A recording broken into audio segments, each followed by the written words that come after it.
security guarantees for Kyiv, and they want to make sure they have a better idea of what may lay ahead after this first meeting in Alaska. Russia has made significant advances in Ukraine, especially in the country's western regions, but Kyiv and other cities remain under Ukrainian control. Ukraine's leader posted this before heading to Germany. He said, "We all support Trump's determination, and together we must shape positions that will not allow Russia to deceive the world once again." Now, President Trump is also expected to talk to Volodymyr Zelensky today. He says the U.S. and Russia can't make a deal for Ukraine without Ukraine involved. Speaking of European leaders, British, French, and German diplomats are threatening to reimpose sanctions on Iran as a deadline looms at the end of the month to resume nuclear negotiations and cooperate with UN inspectors. This follows the Israeli and U.S. military strikes that hit and damaged Iran's nuclear facilities and missile launchers back in June to try to prevent Iran from building weapons. National Guard troops are out on the streets of Washington this morning after being deployed along with federal agents and President Trump's crackdown on crime. FBI Director Kash Patel says his agency teamed up with local cops to make 10 arrests. That included a search warrant for a murder charge, various gun violations, warrants for DUI, and an arrest for violating a restraining order. Democrats still challenge the need for help in D.C. Under the law, the feds can help patrol Washington for a month.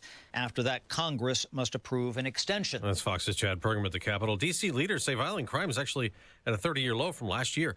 In the president's push for mass deportations, the town of Mason, Tennessee's approved a plan to turn a former prison into an illegal immigration detention facility, though some residents loudly objected at a town meeting that got contentious. America's listening to Fox News. 93 WIBC Mobile News. On the level, on the go. Indiana Democrats heading north. Skies are mostly sunny at 74 in the Circle City with a high of 86 today. I'm Jarrett Lewis. Here's what's trending at 9:02. Democrats from Indiana and Texas are meeting in Chicago today to protest redistricting. Republicans in Indiana have talked about redistricting recently. And if you ask Democrat Representative Mitch Gore, he says there needs to be changes. We've been calling for an independent redistricting commission for a long, long time. So you talk about what Democrats would do were they in power here in Indiana. That's what we've been calling for. He told WIBC's Kendall Casey on Tuesday that this is being brought up because of how power-hungry President Trump is over securing Republican seats. Another protest in southern Indiana, a few dozen people gathering outside the Jefferson ICE facility Tuesday. The group called Do Something Southern Indiana said what ICE is doing by conducting raids and holding people at these detention centers is inhumane. Some protesters suggested that the motive behind the raids is more about financial interests rather than public safety. They're encouraging law enforcement to stop aiding ICE agents in rounding up illegal immigrants. Here's what Indiana Governor Mike Braun thinks about the recent chatter coming out of Lieutenant Governor Micah Beckwith and Secretary of State Diego Morales' office. Definitely sideshows and distractions, making headlines for the wrong reasons. Governor Braun joining WIBC's Tony Katz this morning. There's the deepfake AI porn controversy surrounding Beckwith's office, where a member of his staff allegedly showed the video to other staff members. Braun said he's meeting with the Lieutenant Governor this morning. The average price of gas in Indiana today, $3.26 a gallon. In Indianapolis, the average is $3.28. The cheapest gas in the state is in Evansville at $2.96 a gallon, all according to Gas Buddy. A tough loss to take for the Indiana Fever last night. They had a third-quarter lead that ended up vanishing into an 81-80 loss to Dallas. Well, I didn't think our attention to detail on defense was very good. They got loose for some easy ones. We started fouling, getting to the free throw line. And turning the ball over. Head coach Stephanie White, who says their lack of healthy point guards played a factor into the loss. The Fever have the Washington Mystics at home on Friday. And joint practices have begun for the Colts with the Green Bay Packers at Grand Park in Westfield. The two will be facing each other in preseason action on Saturday. This Saturday will be the Colts' only preseason game at Lucas Oil Stadium. Check traffic. Good morning, Matt Bear. What's happening, Jared? Looking at the south side crash, northbound 65 between Raymond and the South Split. The right lane closed. Traffic backed up to Keystone Avenue, 10-minute delay. Northbound 465 on the northwest side, slow 86th Street, 2865. Northeast side crash, Allisonville Road, south of 465. Crash east side, Michigan Street at Linwood Avenue. And a serious crash on the south side. Southport Road at Arlington reported as an injury accident with entrapment. Traffic sponsored by Rapid Radios. Rapid Radios are instant push-to-talk walkie-talkies with nationwide LTE coverage. For a limited time, get 60% off and free UPS shipping at rapidradios.com. Use code RADIO for an extra 5% off. I'm Matt Bear with traffic on the 5s. Follow us at WIBC Traffic. Do you have an idea for a book? Fiction, nonfiction, or a children's book? We can help you put it together and bring it to market at Dorrance Publishing. We have thousands of testimonials from people just like you that we've helped get their books sold in stores and online. We've even got a service called The Writer's Coach. It's perfect for people that have a book idea in their head and they just need someone to help them put it on paper. Dorrance Book Publishing has been helping people just like you who have a book idea, written or not, for over 100 years. Imagine being counted among the most famous authors in the world with your very own book. Call right now and let us help you turn a book idea into reality. It's easier than you think. You just need a little help. Call us now. 800-879-4098. 800-879-4098. 800-879-4098. That's 800-879-4098. Now the forecast from the American Standard Cooling Weather Center. Partly to mostly cloudy, a little cooler today. A few spotty storms this afternoon south of I-70, a high of 86. Partly cloudy, comfortable overnight, lows into the mid-60s. I'm Wish TV Storm Track 8 meteorologist Marcus Bailey for 93 WIBC. And I'm Jarrett Lewis on the level, on the go, and on WIBC.com. Kendall and Casey starts now. You're listening to Rob Kendall. When we talk about sending money somewhere, we're talking about printing the money because we have no money. And Casey Daniels. My government would never lie to me, would they? On 93 WIBC. Yeah, those are some great words to live by. I'm going to just take that and put that on a wall somewhere. What words are you talking about? Well, somebody in the YouTube chat. That's the first thing I saw when I pulled up the YouTube feed today. I would love to retire so I could spend every day with my horse. Yes. I think that's going to be my goal going forward. Goals. My non-existent horse. I love it. I'll go buy a horse. Can you get a horse? Can you like have a horse on retainer? I really don't want to like deal with. You want OP horse? What? OP horse. I want a what? Other people's horse. Oh, other people's horse. Yeah, I just want like a horse that I'm going to feed or clothe or whatever. I just want a horse that I can go see. It's kind of where I am right now with like a puppy. Like I just want the love and the cuddles, but the responsibility part may be a little too much. All right, we got a ton going on today. Abdul's going to be with us later. He's got a big old update on AI porn gate. Craig Haggard is going to be here with us. He had a big announcement last night, and we got a lot to get to. But first, the folks, the rank and file case, they are jumping off the ship when it comes to redistricting. Yeah, that's true. Yesterday, Representative Jim Lucas said that he was a hard no on redistricting. Hate that. So we got to like Lucas for today. We got to agree with Jim Lucas. Boy, that really puts me in a bad spot, doesn't it? Well, okay, so Lucas came out. He's a no. Haggard, who we'll talk to later, he said he's a no. Danny Lopez. Now, these are all on the House side. Said there's no. I believe there's at least one senator that said there's a no. You're starting to see, and we'll get to this with Jim Merritt a little bit later on in the hour because he's been through several of these redistrictings. This is a colossal lift for the Flanders boys, Bray and Houston. If you think back to when J.D. Vance came to Indiana last week and the media got that quick film of those guys walking out of that meeting, there were no smiles. They did not look like they were happy to be there because they recognize we are asked to be political stooges. Now, normally they're the ones asking for people to be or demanding people be the stooge, but it's a rare position where they are being pressured to be subservient to something they get nothing out of. It's interesting now you've got the Indiana House Democrats heading to Chicago, and they're holding a press conference there with the Texas Democrats. They said that they're going to have a press conference today at 1:30 in Chicago. Yeah, you can always count on the Indiana Democrats to do the dumbest thing imaginable. Like you can always count on them to do the dumbest thing imaginable, which is just duck and cover. In this case, the smartest thing in this case would be just duck and cover. Don't align yourself with anyone. You're going to score political points if the Republicans do this. You're going to alienate and enthuse a whole bunch of people who otherwise don't normally even maybe vote. And all you got to do is just criticize the Indiana Republicans and point out why it's bad. I thought Mitch Gore did a very nice job of that yesterday, Democrat representative. And you'll look like the good guys, the bigger people. Instead, you're sprinting to Illinois. Have you seen how Illinois is gerrymandered? Yeah. I mean, we've talked about it, how there's that little section in the middle of the state. Yeah. You're going to a far left radical bastion, and it's not even like nobody cares in Indiana about what's going on in Texas. They care about what's going on here.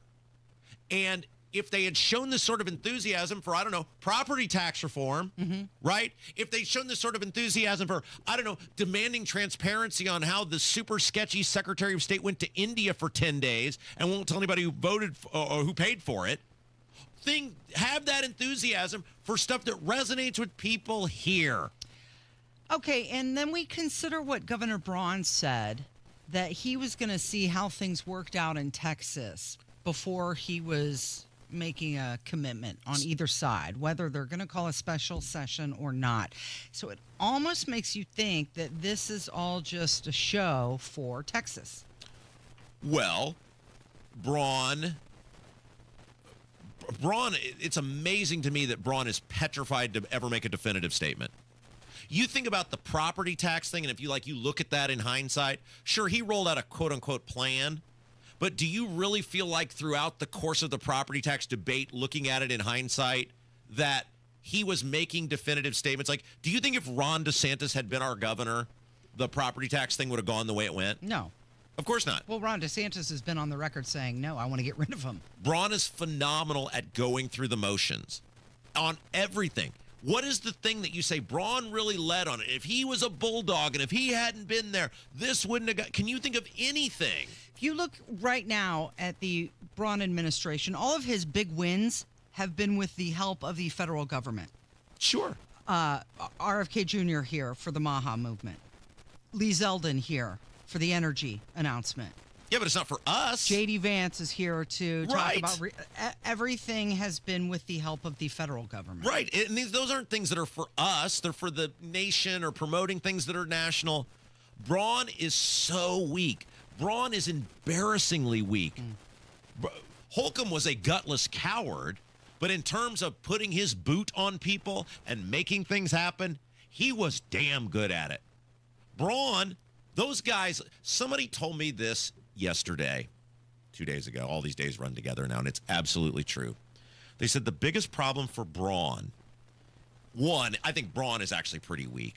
That's an issue. You are who you are, but you surround yourself with the people who are what you are. And he has a bunch of weak people around him.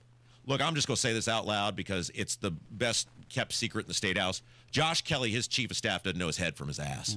Josh Kelly has no business being in that position. He has no business helping run the state of Indiana. He doesn't know what he's doing. The people they put around them don't know what they're doing. And Braun has been led astray over and over and over again by people like Josh Kelly who can't get the job done.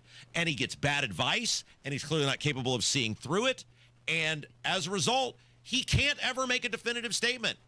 Just say what you want to do. If you don't want to do it, if you think it's bad, which is the right answer, and you don't think that your caucus is going to support it, or if you don't think the reward is worth the risk for your state, look J.D. Vance right in the eye and say, thank you for your trip, Mr. Vice President. I respect you, but I respectfully tell you this is not right for Indiana. And then we're done. What are they going to do to you? It's a super Republican state. Is Trump going to withhold money from you? No, of course not.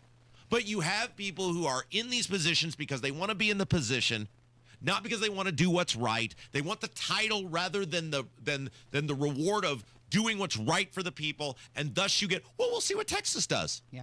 Well, look at what Texas does. Jim Lucas said he doesn't believe Republicans should stoop to the level of Democrats on this issue. Republicans hold about 90% of all local offices statewide.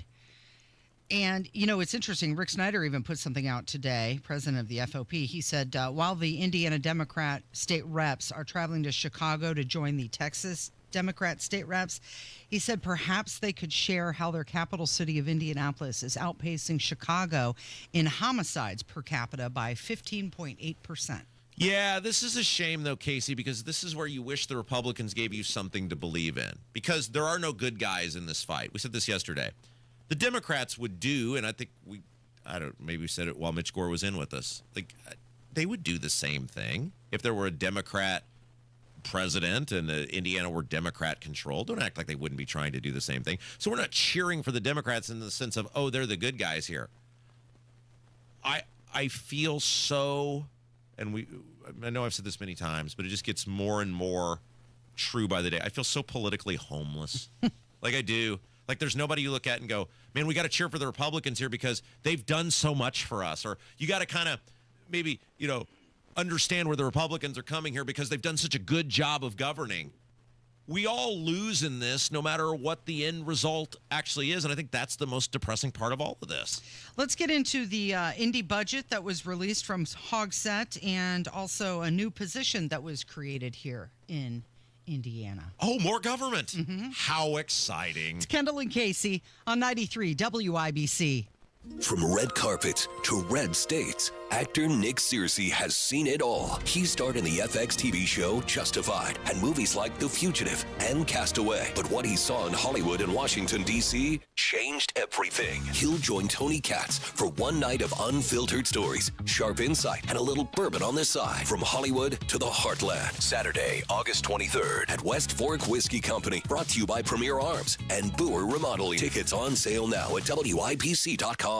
Have recent storms caused damage to your roofing or siding? Cochran Exteriors is now offering free inspections to assess the condition of your home. From blown-offs to full replacements, Cochran Exteriors knows the insurance process and will make your home as good as new as fast as possible. Trust a company that was here before the storm and will be long after. For your free, no-obligation consultation, schedule today at CochranExteriors.com or call 317-ROOFING. Cochran Exteriors, referred for a reason for over 15 years.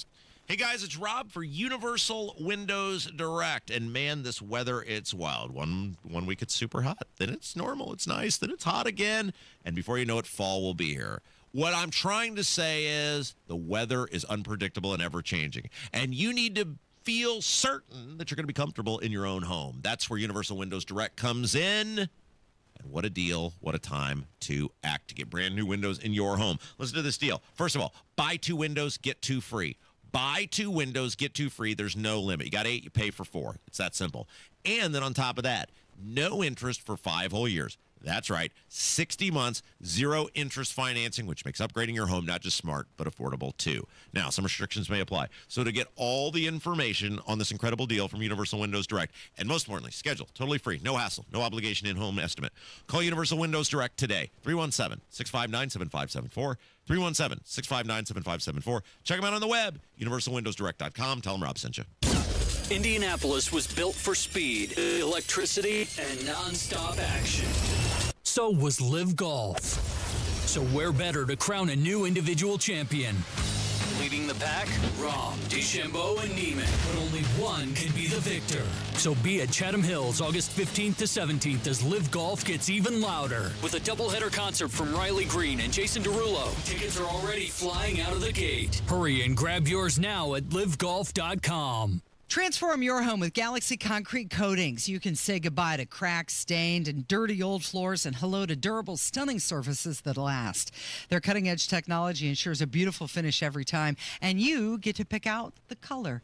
Upgrade your home today by calling Galaxy Concrete Coatings. They're for garage floors, driveways, pool decks, and patios. And they come with a lifetime warranty and one-day professional installation. The phone number, 877-417-0635. You can find them online, too. GalaxyConcreteCoatings.com. Let's go! You're still glowing, flirting, grooving. You've still got it. But your immune system weakens as you age, making it harder to fight flu, pneumococcal pneumonia, RSV, and COVID-19. Vaccines are a key part of any health routine and help strengthen your immune response. Ask your doctor or pharmacist which vaccines you need. Schedule in minutes at vaxassist.com. Sponsored by Pfizer. Reach your fitness goals in 2025 with a 20-minute once-a-week program at Exercise Inc. 5 locations, now in Fishers. Visit exerciseinc.com. Well, this is it for you. I mean, hopefully not forever, but... Oh, yeah, I'm going out of town.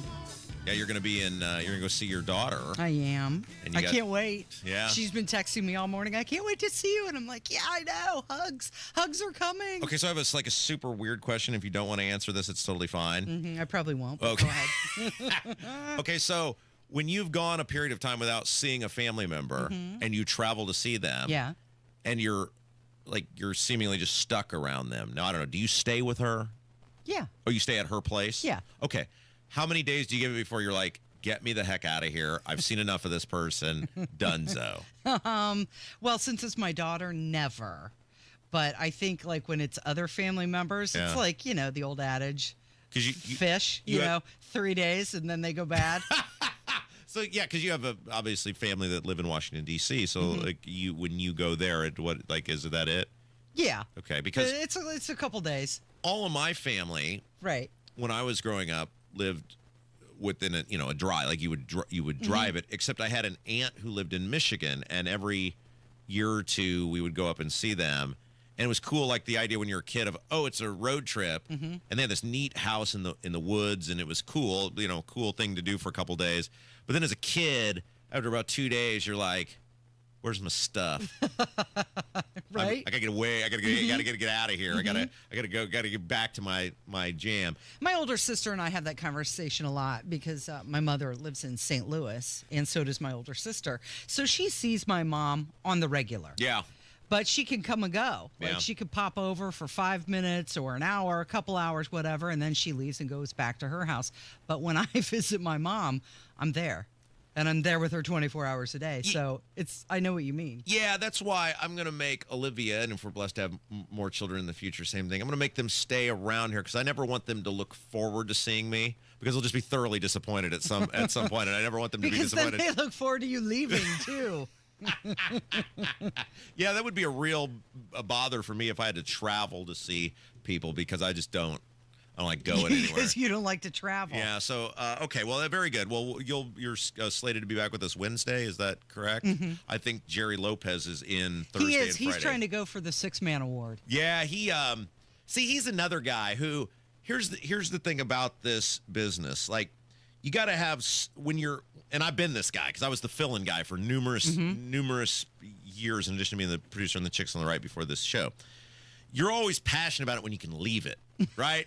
You're like, you don't have to do it every single day. You're like, this is gonna be awesome. I never want to let it go. And then once you have it every day, you're like, boy, I can't wait for noon. Is it Friday yet? Yeah. So careful what you wish for. Jerry Lopez does a great job, and you guys are gonna, handle things wonderfully. But I always chuckle when I see the fill-in guys post their thing because I used to be that. They're so enthusiastic, like I'm the 6th man. Well, that's what you want. The band is back together. You want them to be excited and to me, to be it's here. like, it's time to go to work. So here's the real question that I have for you. Yes. As I'm leaving you for a few days. Yes. Who's going to be doing the template? Well, that'll be me. See, you should have Jerry do it, and then he'll really know. I do. How many pages was the template today? Oh, I don't know. You got to count them. 1, 2, 3, 4. 3, 4, 5, 6 pages. Okay. Well, Jerry knows it'll be 2 max, and it'll be great. It's just it's a very different environment when you are not here. And that's why people are always like, "Hey, can Casey hurry up and get back to work?" Rob is a disaster. Well, somebody told me last time I left and you and Jerry were together that it wasn't even like the first hour, and you were talking about pretty ladies and fart jokes or something.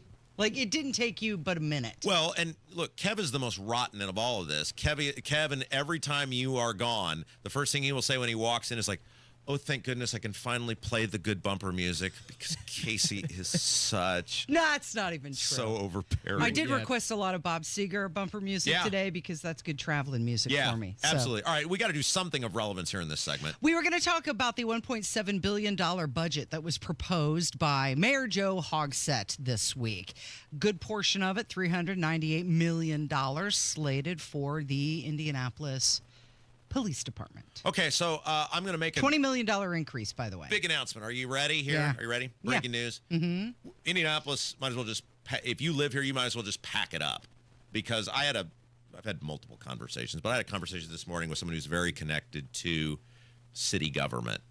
And they were telling me about these Republicans who ran Michael Paul Hart out as the minority leader on the Republican side. And it was a 4-2 vote. It was Michael Paul Hart and Josh Bain voted for him to be in, and then the rest of these people. And so I was talking to this person. I said, so is it true they were mad that Michael Paul Hart was being too mean to Hogsett? Like, we've ripped that dude repeatedly, like, dude, grow up here. You got to be tougher on this guy. Because I had heard rumors of that, and the person told me, they said, oh, yeah. Two things. They said, one, they thought the four other Republicans thought Hart was being too mean to Hogsett, and he was making them do too much work. I said, what do you mean? They said, well, he had all these initiatives, things he was trying to do, even if he knew they weren't going to accomplish. Like, we got to put stuff out for the public. They were mad because he was bombarding them with emails and text messages about ideas that could get us some traction with the voters. And the four goofs were like, this is too much for us. This guy's moving too quickly. We can't have that. We got to put some. We don't want to get anything done here. Yeah, we got to put some boring, lazy slug in there. Maori, go back in there. It'll be fine. So, I mean, the Republicans don't even want to fight. They don't want to challenge Hogsett. They don't want to rock any boats. Those other four, other than Bain and Michael Paul Hart, they are simply there just cashing a check and getting their names on events and going to ribbon cuttings. Like, that's what they're doing. You might as well pack it up. Indy's so done. Here's what Joe Hogsett and Vop Osley, president of the City County Council, had to say about the budget.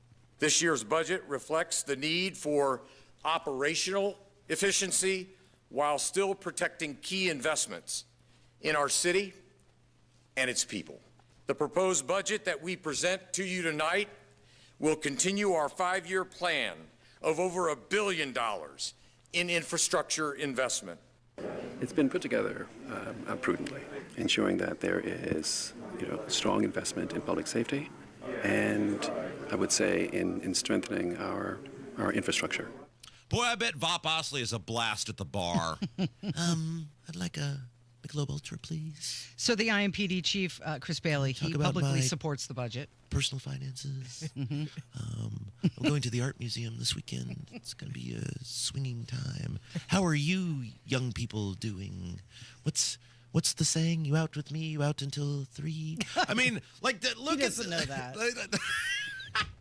I mean, listen to that. Like, that is just like, this is the, and these people view money at something as the answer. It's so fascinating that they are equating positive governance with how much money we can throw at it. You could probably police and secure the city for much less than the amount they're actually throwing at it. They're judging the value of what they're doing by how much of your money they're giving to something, not the results with it. You notice it never really gets tangibly better.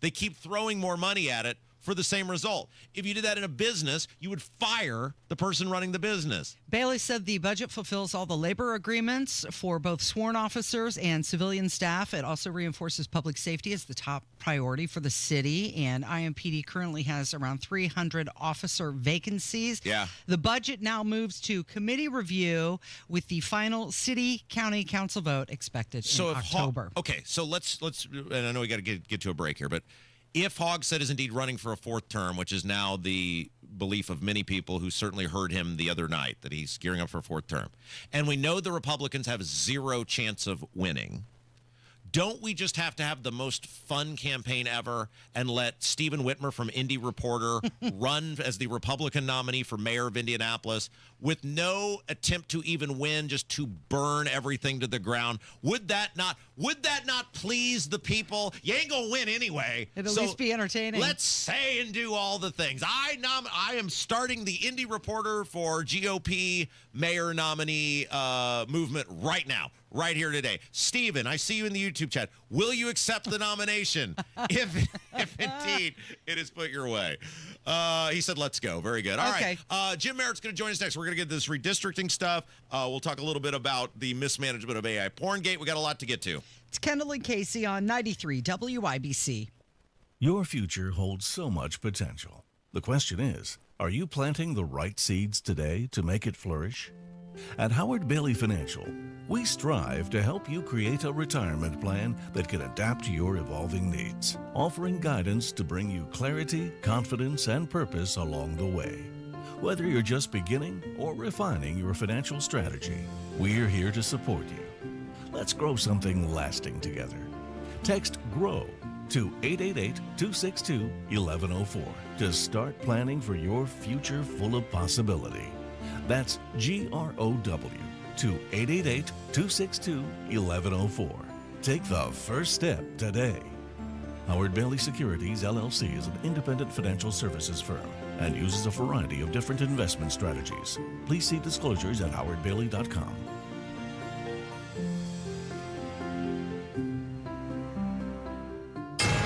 '93 WIBC Mobile News. On the level, on the go. Arrests made in D.C. Mostly sunny, 75 in Indianapolis. The high will be 87 today. I'm Merritt Lewis. This report brought to you by Window Nation. Here's what's trending at 9:30. After President Trump deployed National Guard members to the nation's capital, federal and local authorities made multiple arrests, including suspects wanted for murder, gun offenses, and more. FBI Director Kash Patel says his agency teamed up with local cops to make 10 arrests. That included a search warrant for a murder charge, various gun violations, warrants for DUI, and an arrest for violating a restraining order. Democrats still challenge the need for help in D.C. Under the law, the feds can help patrol Washington for a month. After that, Congress must approve an extension. When it comes to D.C., Congress serves as a super city council watching over the capital city. However, it's doubtful Congress could approve an extension for federal forces. That's because such a plan needs 60 votes to clear a Senate filibuster. Fox's Chad Pergram reporting. Mexico has extradited 26 high-ranking cartel members and leaders to the United States. The Trump administration says some of the arrests include fugitives facing drug trafficking and murder charges. Earlier this week, Mexican President Claudia Sheinbaum said any U.S. military strikes against cartels in her country would be considered an invasion. And discussions with Hamas have seemingly resumed now that Israeli leaders say they plan to take control of the Gaza Strip. Those discussions are focused exclusively on freeing the remaining hostages. There are roughly 50 of them still being held, but it's believed most of them are dead. Your opening bell report on 93 WIBC brought to you by Absolute Wealth Management. The Dow is up 160 points to 44,458. The S&P 500 also in the green, up 19 points, 6,445. And the NASDAQ is up nearly 100 points, 96 at the moment, 23,839. I'm Merritt Lewis, on the level, on the go, and at WIBC.com. It's Hammer and Nigel for Window Nation, and it's the end of summer here in Indy, and your AC is working overtime just trying to keep your house cool and comfortable. What can you do to make a difference? Replace your old or builder-grade windows with new ones from Window Nation. Schedule a consult and get 50% off all window styles, plus you could even get them with zero down, zero payment, zero interest for 2 years, which makes Window Nation more affordable on average than other companies. Window Nation's windows are made from high-quality materials, so they won't let the cool air out during the hot summer. They're so good, they're backed with a lifetime warranty, and they can install them in 1 day or less. With an A-plus rating from the Better Business Bureau and over 3 million windows installed, you can trust Window Nation for quality and service. But you have to hurry. This 50% off window sale ends soon, so don't miss out. Schedule your estimate right now at 866-90-NATION or visit windownation.com. Let's go! You're still glowing, flirting, grooving. You've still got it. But your immune system weakens as you age, making it harder to fight flu, pneumococcal pneumonia, RSV, and COVID-19. Vaccines are a key part of any health routine and help strengthen your immune response. Ask your doctor or pharmacist which vaccines you need. Schedule in minutes at vaxassist.com. Sponsored by Pfizer. Allison Krauss and Union Station, featuring Jerry Douglas. Arcadia 2025 Tour, August 21st, Everwise Amphitheater at White River State Park. With special guest, Willie Watson. Reserve seat pavilion and general admission lawn on sale now at livenation.com. Part of the Jack Daniels Concert Series. Don't miss Allison Krauss and Union Station featuring Jerry Douglas live. Do you suffer from sore feet, back, knee, or hip pain? The Good Feet Arch Support System has helped many people find relief, like Tim. I'm always telling my colleagues who have sore feet, this is the greatest thing. I'll even take my shoe off and show them. And I believe in the product so much. When you have something that works, you kind of want to share it with people. It worked for me, maybe it can work for you. Or do you wake up at night with heel pain, like Crystal? I would wake up in the middle of the night with all kinds of pain in my heels and in my arch. So I went to the Good Feet store, and ever since then, I've been pain-free. I wear them every day. I wear them when I walk, at the gym, when I work. They're great. Get back to walking, working, and exercising, and imagine a life without pain. No shots, no surgery, no medication. You've got nothing to lose but your pain. Stop into the Good Feet store today for a free fitting and test walk. We're located in Castleton by the Fashion Mall or in Greenwood, just off the 65. Thanks to the Good Feet store. Thanks to the Good Feet store. An official message from Medicare. I'm saving money on my Medicare prescriptions. Maybe you can save too. With Medicare's Extra Help program, my premium is $0 and my out-of-pocket costs are low. Who should apply? Single people making less than $24,000 a year, or married couples who make less than $32,000. Even if you don't think you qualify, it pays to find out. Go to ssa.gov/extrahelp. Paid for by the U.S. Department of Health and Human Services. So do you have more than $200,000 saved for retirement? You could put that money in the stock market, but you have no idea what will happen with it. Or you could make a smarter move and get a 20% upfront bonus and a competitive return that's averaged more than 10% annually over the last 10 years. All right, here's the math. If you invest $200,000, you get an upfront $40,000 bonus. Now that's $240,000. That $240,000 could earn 10% or $24,000 in the first year. So by year end, your original $200,000 could grow to $264,000. Get all the details by calling Bill Demery, your retirement guy, 317-648-5120. We trust Bill, and you can too. 317-648-5120. 317-648-5120.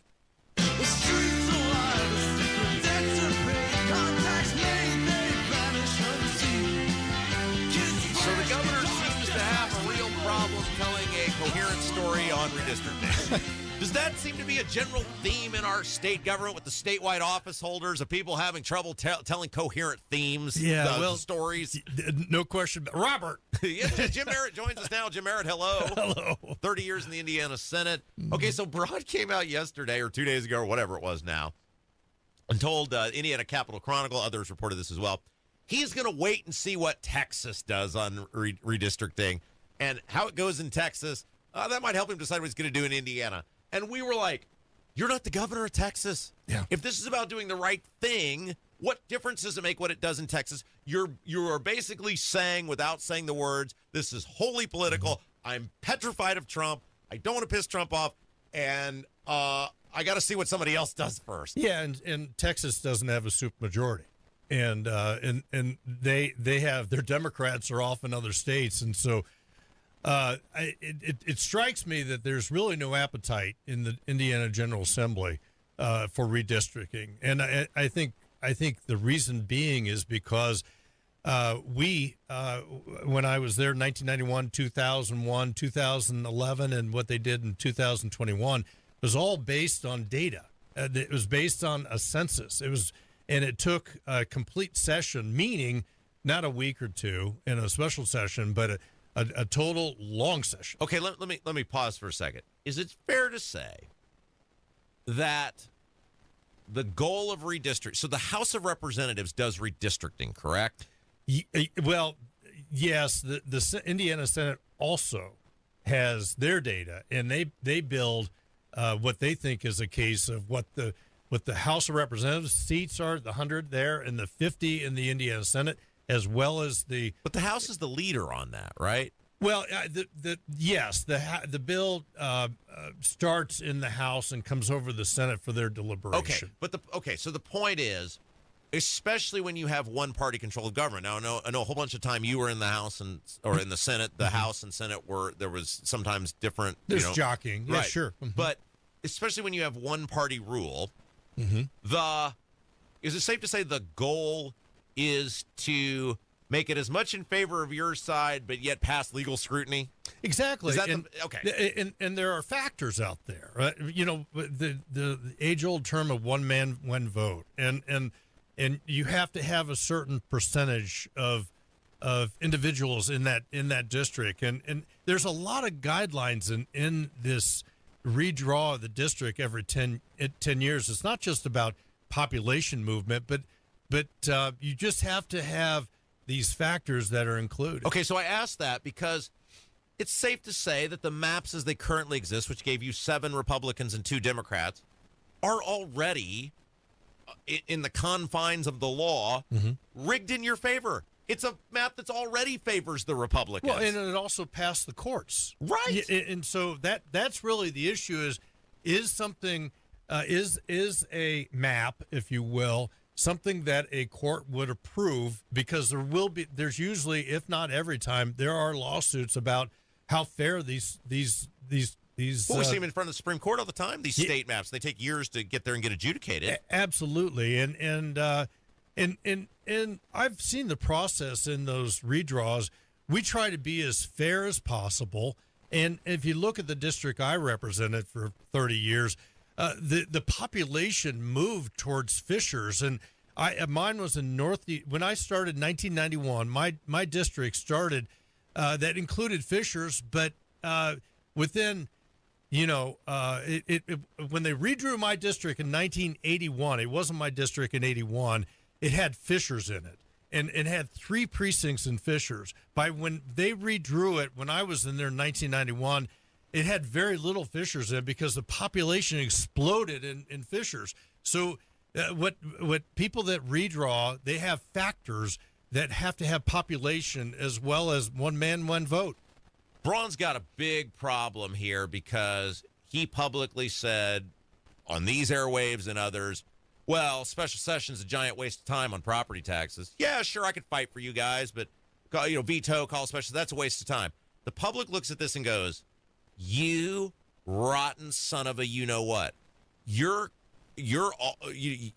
exploring this to the ends of the earth, but you were just totally dismissive of something that would help us. This is totally political. Mitch Gore was on with us yesterday, Democrat state rep. He said they're not even trying to lie or spin it like they are in Texas about population this or that. He's like, it's totally, and people look at this and go, this is why everyone hates politics and government. You won't help us, but you would help your party. Well, let's go back a little bit in time. When the legislature, I wasn't there, had a special session regarding life, the right to life, and the base was behind the Republican Party when they wanted to change the abortion laws in the state, and when you have the base behind you, you do it. If there's enough data there, and the base is not behind this move. The base is on vacation right now in the Republican Party. They haven't. They're not telling the legislature when a senator or a representative goes to the grocery store, they're not being told, I want you to go into special session to change the districts, because the support is not there.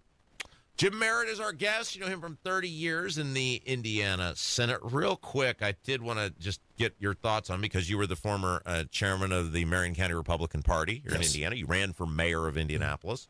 And the Republican Party, as we talked about yesterday, becomes a bigger dumpster fire by the day.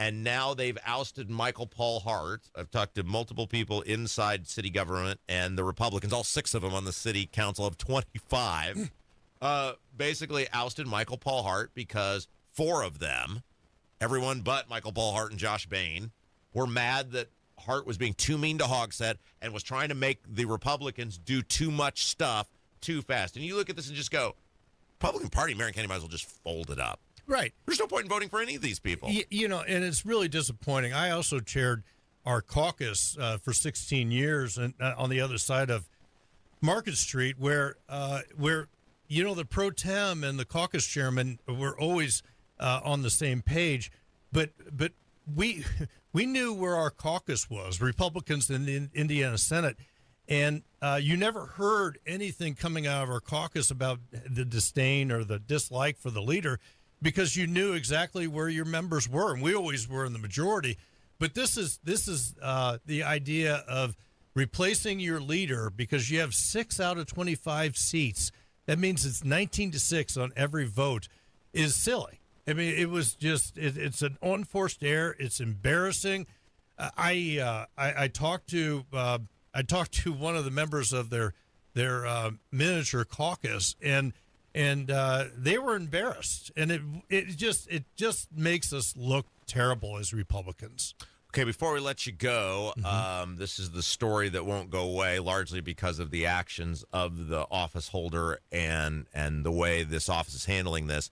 You were a part of numerous scandals, both alleged and confirmed, in your years in the Indiana State House. I presided over, not involved. Well, no, I didn't mean like you. I mean, you were there, right? I was there. I witnessed them. You were watching them, yes, right? And Abdul's going to join us here in a little bit. He's got some breaking news on AI Porngate. But Micah Beckwith is handling this horribly by refusing to release any information about this alleged one-day weekend investigation he did that he claims clears his guys. And given Beckwith's repeated problems with the truth in the past, or telling coherent stories or consistent stories in the past, people now, that is one of the biggest red flags. You supposedly have this investigation that cleared your guys who are not only workers in your office, but they're also some of your best friends and biggest supporters. And for 13 days now, you're just sitting on this info that would send these guys in the clear. People are going to go, no, you're not. They have erupted in their ability in crisis communication. Crisis communication is you get all the information out.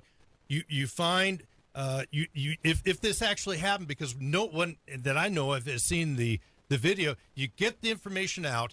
You find the people that actually, if somebody did laugh and view these videos, you make that public. You stamp it out right away, or you make correction, and it's over. Now it's 13 days, and people keep talking about it, and they ruin the idea of crisis communication. Yeah, here's what we want to know, because now people have made me public enemy number one. And that's silly. Well, it is, right? In a lot of issues, you are. Well, yeah. I mean, it's like I told somebody this yesterday who was barking at me about this. Okay, so you're led to believe that I'm a puppet master of a freelance journalist in Maryland, the Indy Star, Capitol Chronicle, Abdul, the Marion County Prosecutor's Office, and now this alleged grand jury that, according to Micah Beckwith, Chief of Staff's husband, he appeared to say exists. Like I'm orchestrating all of this. I don't have anything to do with any of this. There's too much fire behind this smoke, and they just batten down the hatches. And anybody that's unhappy that this is festering can only look at themselves in that office. What should Beckwith do in regards to this investigation? What if he has the proof, right? You have, like I said, as a member of the Senate, you were the number 2 guy in the Senate for many, many years. What should he do? Well, the animals are running the farm right now. And what you should do as Lieutenant Governor, you need to sit down with the Speaker of the House and the President of the Senate and say, this is what happened, and let them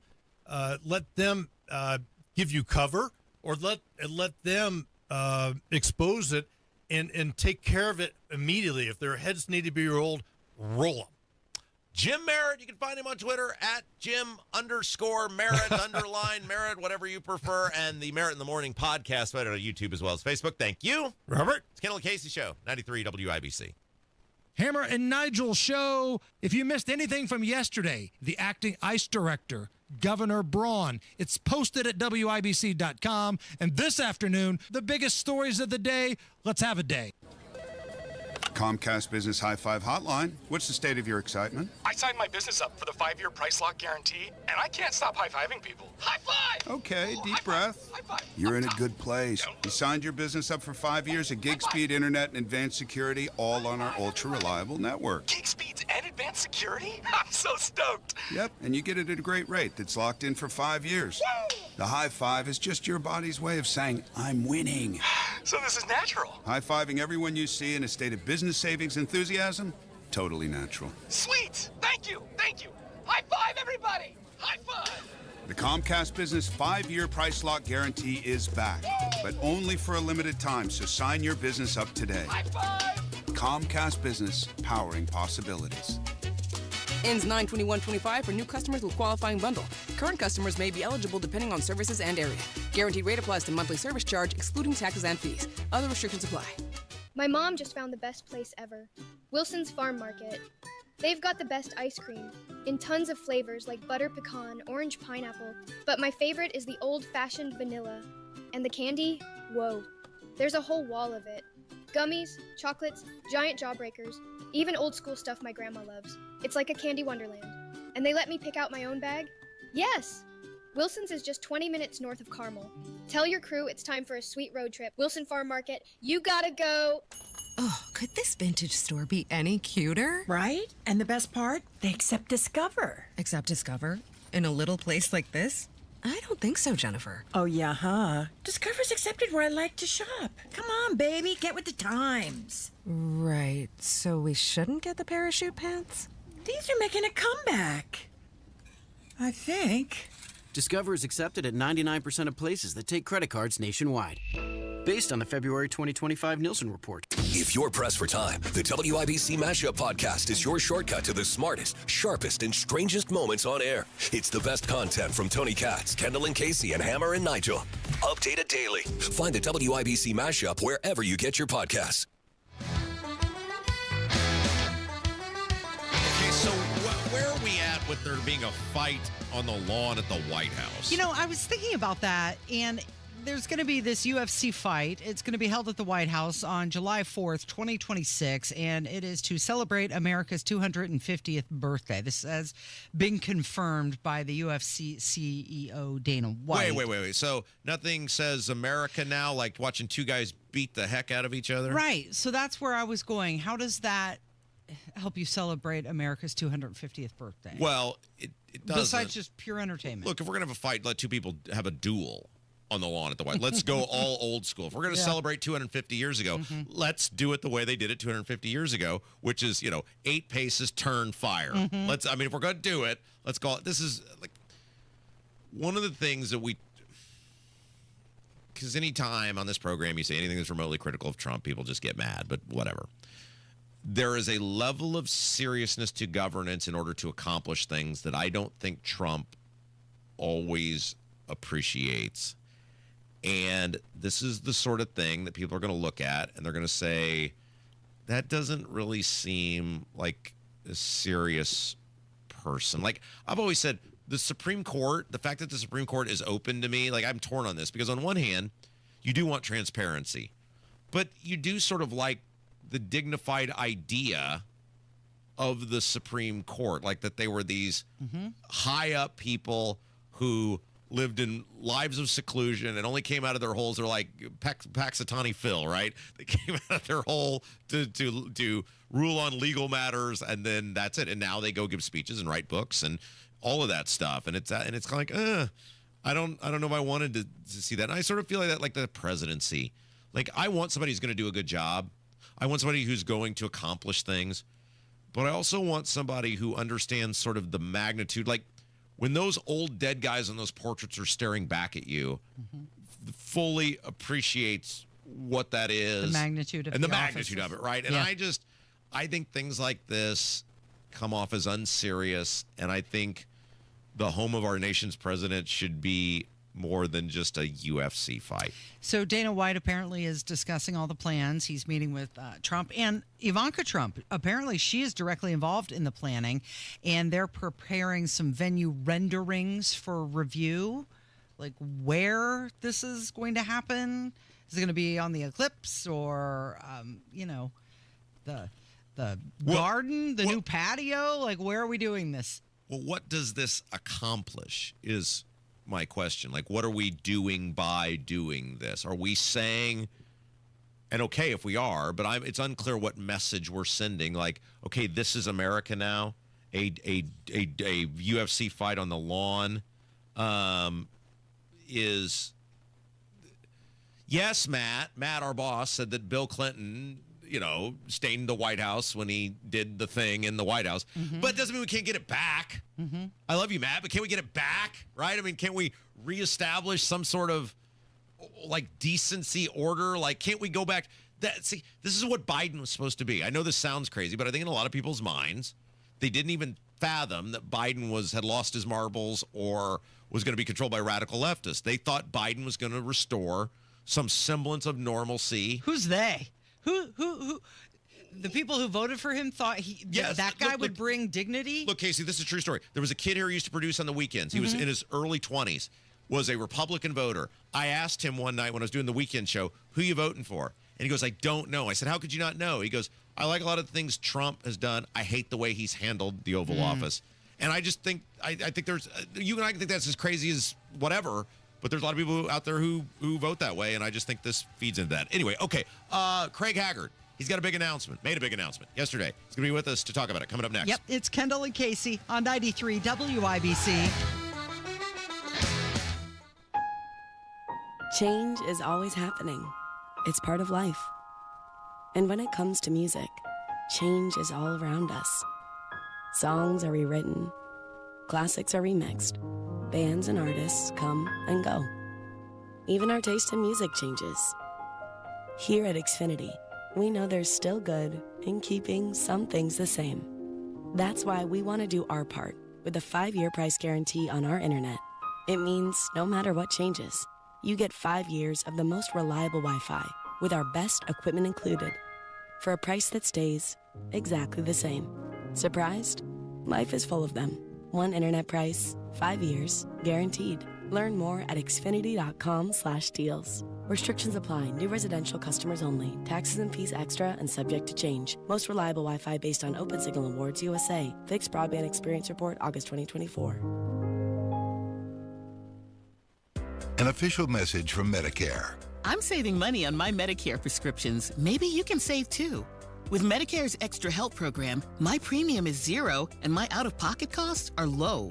Who should apply? Single people making less than $24,000 a year or married couples who make less than $32,000. Even if you don't think you qualify, it pays to find out. Go to ssa.gov/extrahelp.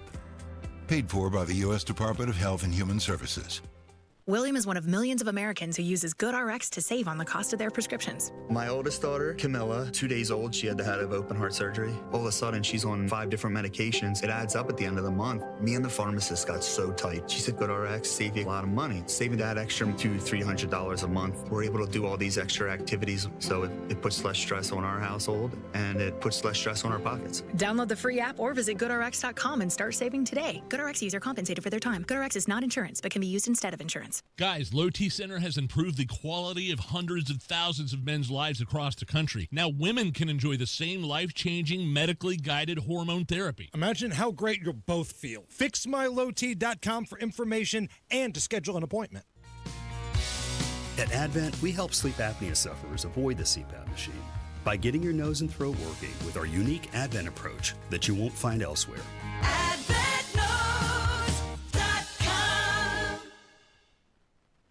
When it comes to retirement, it's not just what you've saved, it's what you keep that matters.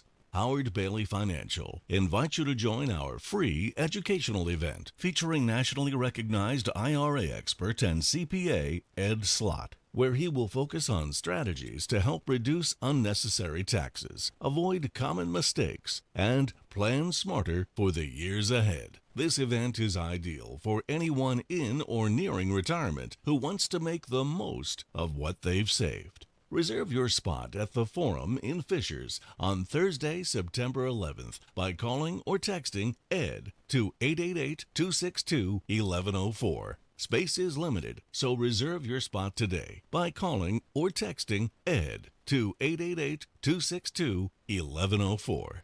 Howard Bailey Securities, LLC is an independent financial services firm and uses a variety of different investment strategies. Please see disclosures at howardbailey.com. In 2 minutes from the Technology Recycler Studios, where Indiana Democrats are heading today for a protest.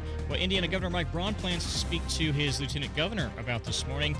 And And what program is shutting down temporarily in Indianapolis? Plus a check of the forecast for today. You're listening to 93 WIBC, WIBC HD1 Indianapolis. It's 10 o'clock. We will soon hear from Ukraine's leader. I'm Dave Anthony, Fox News. He's in Germany for talks about the battle against Russia.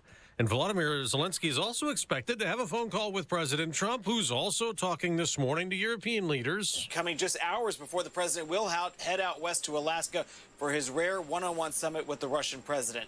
This call expected to cover a number of different topics, including ways that the U.S. could pressure Russia on how they make sure that they get the best deal possible. Questions also about Ukrainian territory seized by Russia in the war. They want to ensure that there are future security guarantees for Kyiv, and they want to make sure they have a better idea of what may lay ahead after this first meeting in Alaska. Fox's Mark Meredith at the White House. In Gaza, as Israel keeps waging war against Hamas, Palestinian officials say at least 25 more people were killed today trying to get humanitarian aid.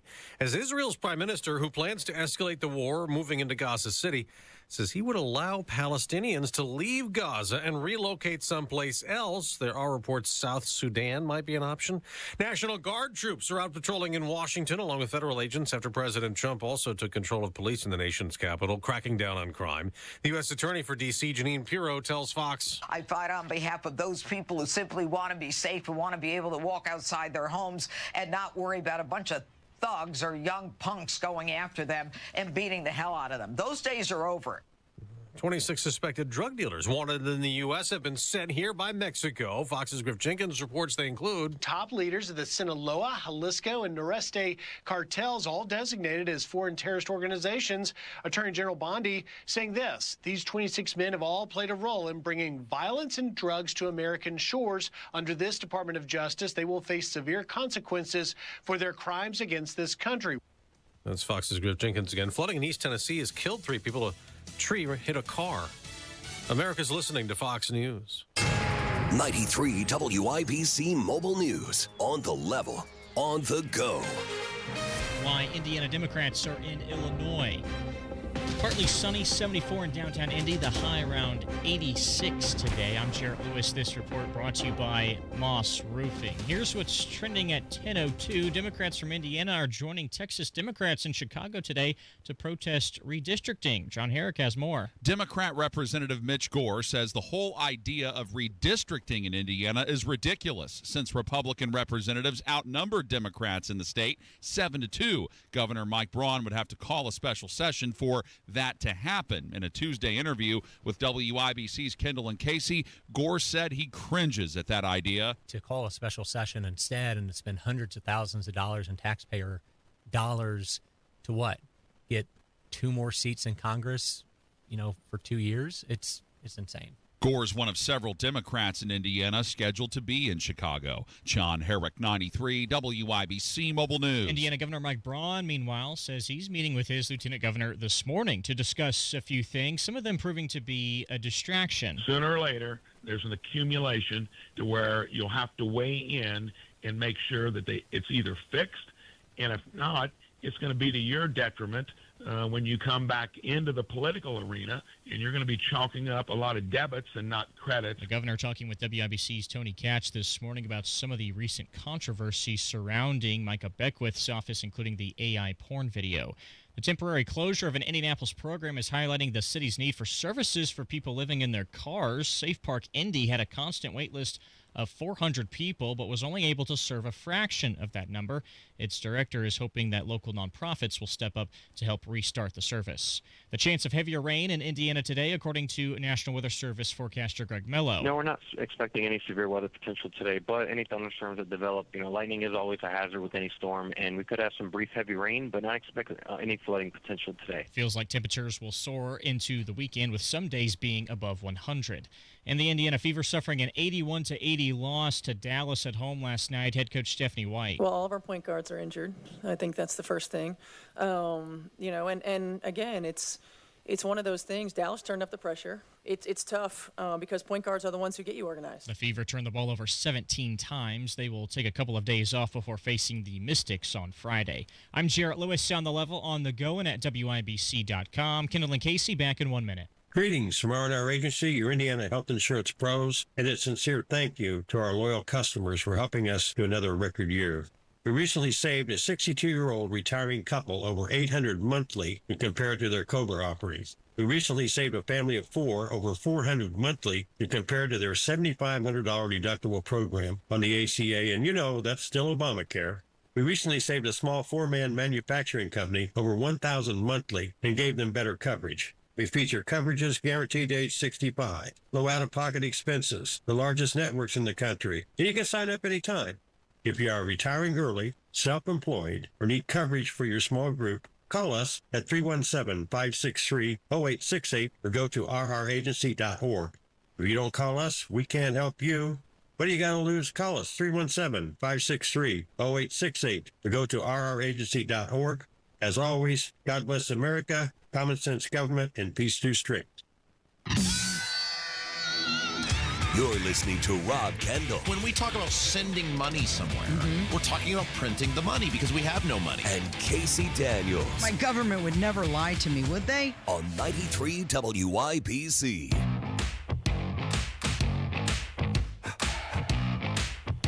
Casey, there's a political fight brewing, and I'm here for it. Of course you are. You always have a front row seat, don't you?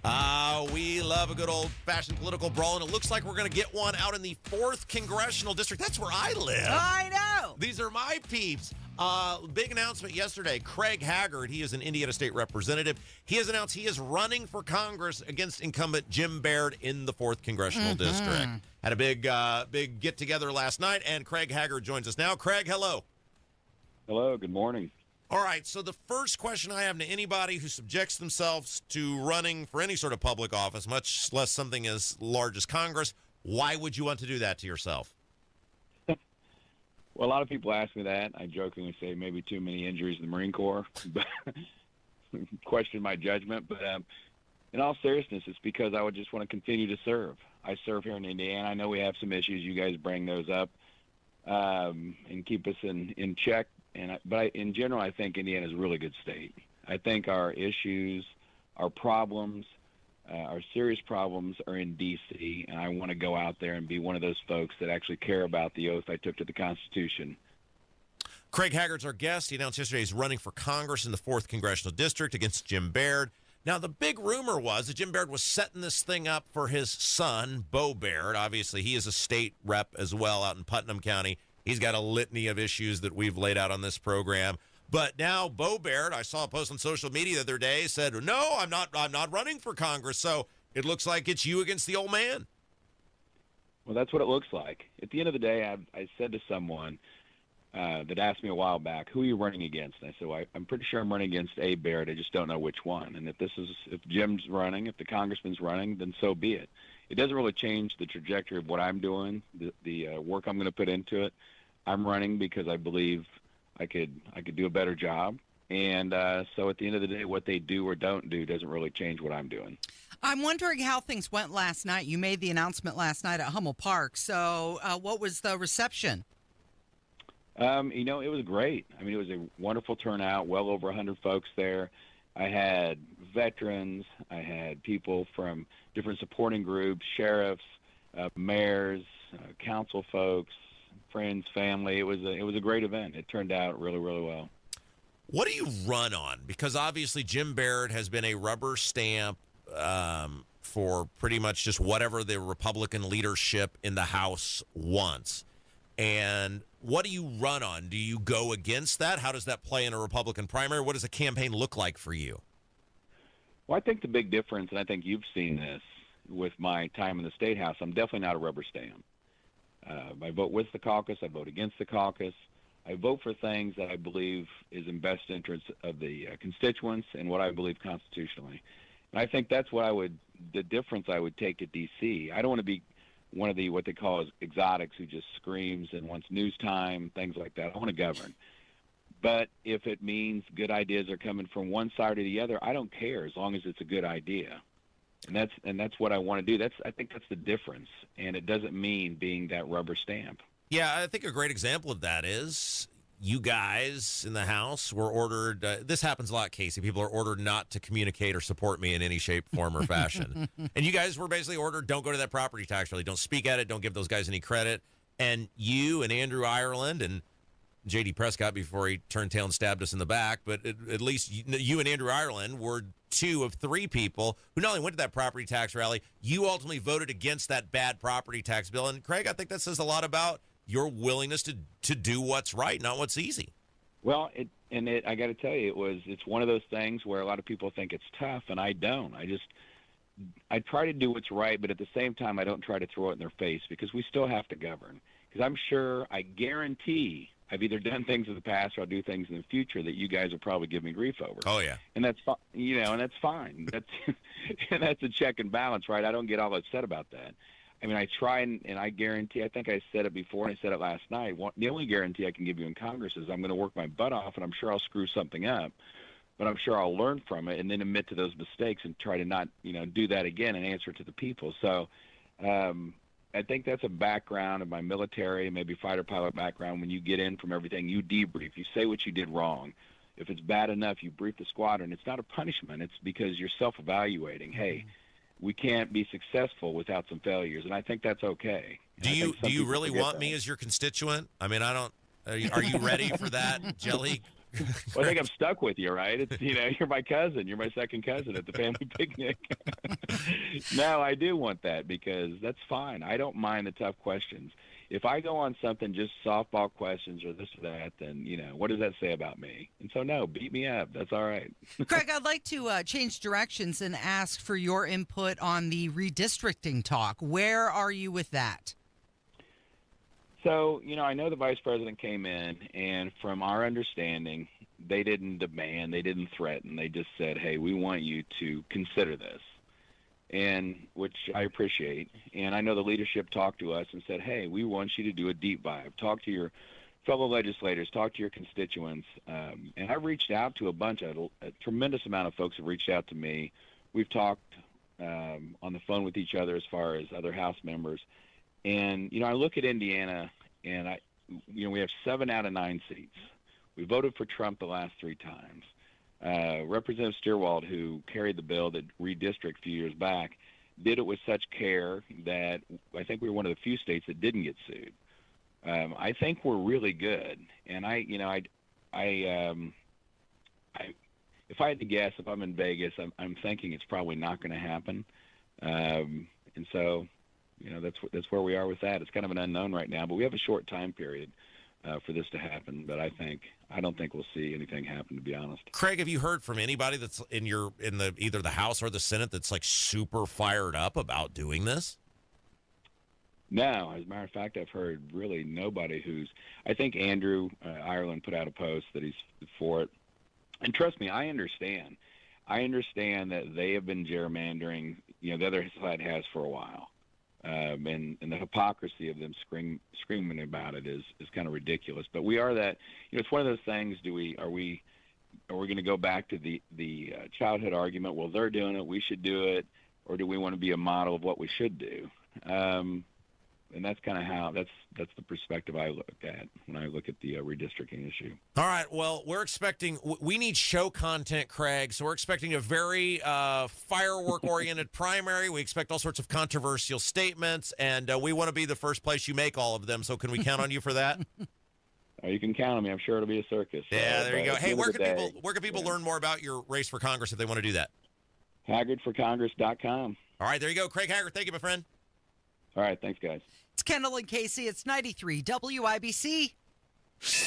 Sun's up, the coffee is brewing, and Tony Katz is your morning information barista. Tony Katz, good to be with you. Clarity. We're not interested in having this debate. We're only interested in honestly addressing the issue. Context. We should not present this in any other light. The objective is the destruction of Western civilization. And a little caffeine. Only the Constitution should rule. Tony Katz in the Morning News. Weekdays 6 till 9 on 93 WIBC. Hello, we're here with a special guest, Jeff Jr., CEO of Trajan Wealth and filmmaker, behind retirement on the brink. Jeff, welcome. Well, thanks, Matt. Thanks for having me. It's great to be here. Jeff, you've been in finance for a long time. Why make a movie? Well, after years of seeing people struggle, we needed better retirement education. And Retirement on the Brink, it offers real actionable insight. Well, it's a documentary that's resonating with folks. I know it did with me. Yeah, that's right. Real stories from real people as well as industry experts are featured in the film. Many of our listeners have their own financial stories. Jeff, what's the biggest takeaway from Retirement on the Brink? Well, retirement planning isn't just about numbers. It's about understanding your goals, creating a plan for the life that you want, and finding a trusted advisor to help. And I'll end by saying space is limited, so visit retirementonthebrink.com for VIP access and showtimes. Advisory services offered through Trajan Wealth LLC, an SEC registered investment advisor. Annuity guarantees are based on the claims paying ability of the issuing insurance company. DBA in most states has Trajan Wealth Insurance Solutions. Garage door problems? Call today for service today. Garage Doors of Indianapolis services all makes of garage doors 24 hours a day, 7 days a week. Call today for service today. 875-4577. Call today for service today. Get it fixed right now. Call Garage Doors of Indianapolis at 875-4577 or visit doorstoday.com. In the morning, call 875-4577. Service today. Today. Sometimes an identity threat is a ring of professional hackers. And sometimes it's an overworked accountant who forgot to encrypt their connection while sending bank details. I need a coffee. And you need LifeLock because your info is in endless places. It only takes one mistake to expose you to identity theft. LifeLock monitors hundreds of millions of data points a second. If your identity is stolen, we'll fix it, guaranteed, or your money back. Save up to 40% your first year with promo code NEWS at LifeLock.com. Terms apply. Call today or go to bwindow.com and receive up to 50% off plus a free patio door. Because at B-Window, We mean business.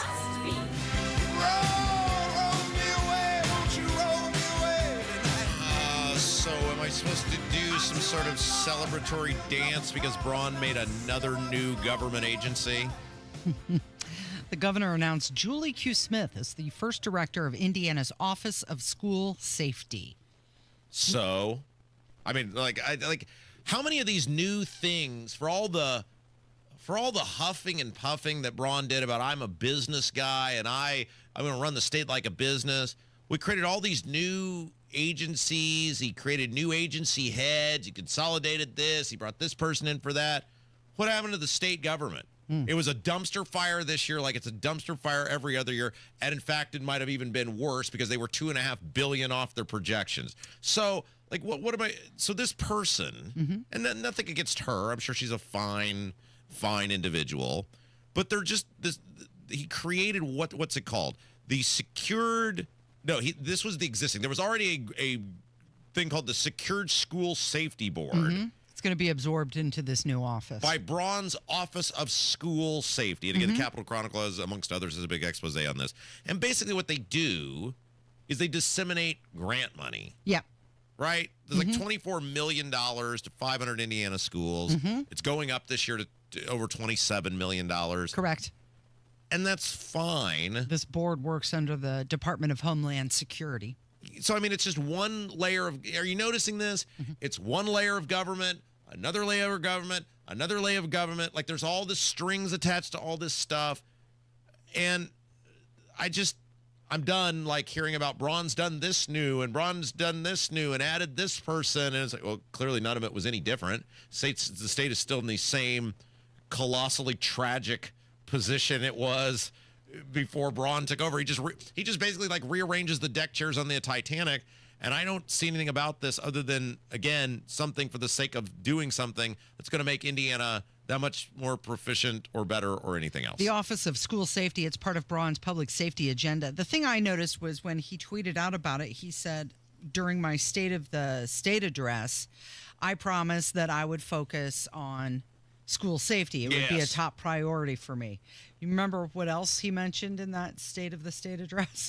He said, boy, Kev, can you find, because I know what you're getting at. He said he was going to give property taxes one good shot. One good shot. Now, Kev, could you find property tax reform? Could you find the Chris Hansen interviewing Mike Braun, because that piece of audio is in the okay, Kev has it. So for those of you who don't know, or most of you know, but for those of you who weren't paying attention or were on vacation or whatever, after Braun lied to everyone and screwed 7 million people and basically stuck both of his middle fingers in our face, which he's doing again, by the way, that he's even pondering a special session for redistricting after telling us during property tax reform, there's no point in this. It doesn't do any good. It's just, it would be a colossal waste of time and taxpayer money. We dubbed Mike Braun and the Republicans financial predators, and we said it's time to start catching some of these financial predators. And if you're going to catch a predator, who better than friend of the show, Chris Hansen? And this is what we came up with. I'm Chris Hansen, and this is an investigation called Hansen versus Predator.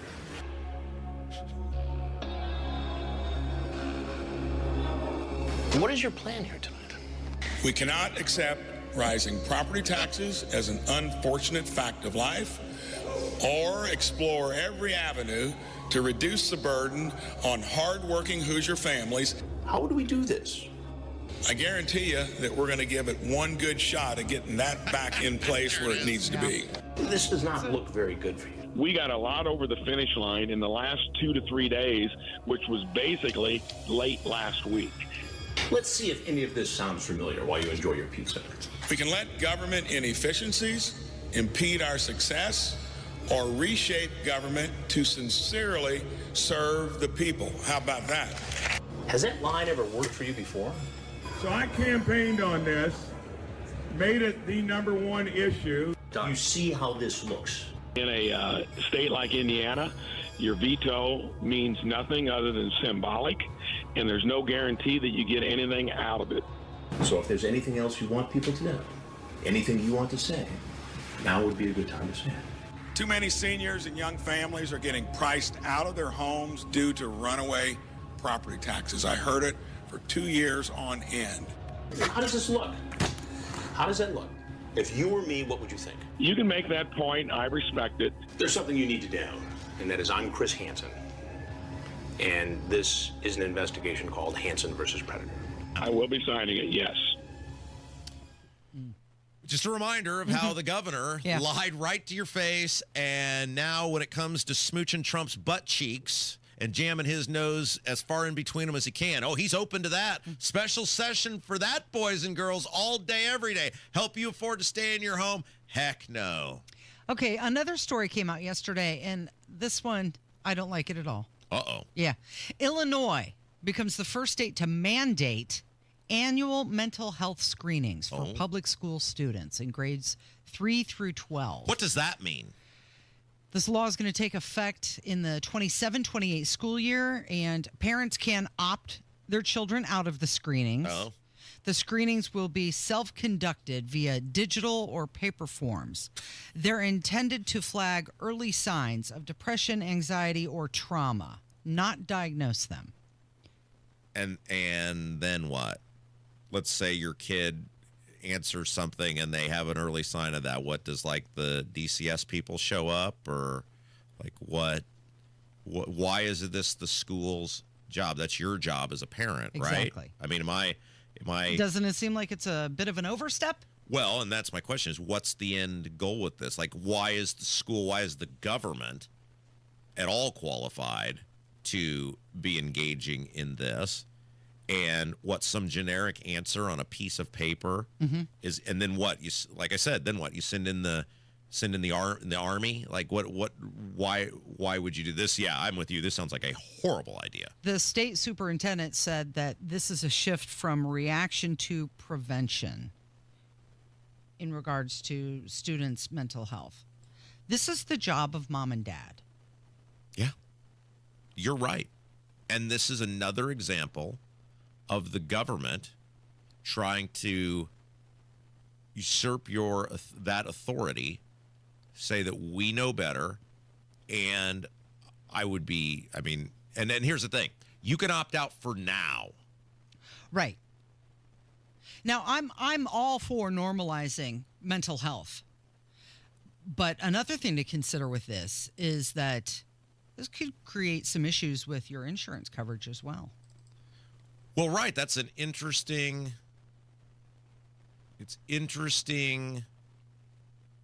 that you would say that, because let's say the government identifies your kid, oh my gosh, Junior, based on answer to question 27, is in dire need of some sort of mental health counseling. Well, who's paying for that? Or does that become your responsibility? Does the government get to dictate that? And I come back to the fact that you're in charge of your kid. That's your job. And this sounds like something that will not be able to opt out of in the not too distant future. There is good news in Indiana schools. The 24-25 iRead scores, they showed the largest year-to-year improvement since testing began in 2013. 87.3% of third graders demonstrated reading proficiency, up nearly 5 percentage points from last year. It's the highest proficiency rate since before the pandemic. There's too many of these standards, because it seems like every week we're reading a different thing and it seems to be giving a different result. There's too many of these standards. We got to pick one thing and go with it, because there's two, right? I mean, it doesn't seem like every week there's some news story about reading or math, and sometimes it's up and sometimes it's down and sometimes it's, pass, or sometimes it's like there's too many of these to keep track of. Kids should be able to read by the third grade. They should probably be able to read by a certain level by the third grade.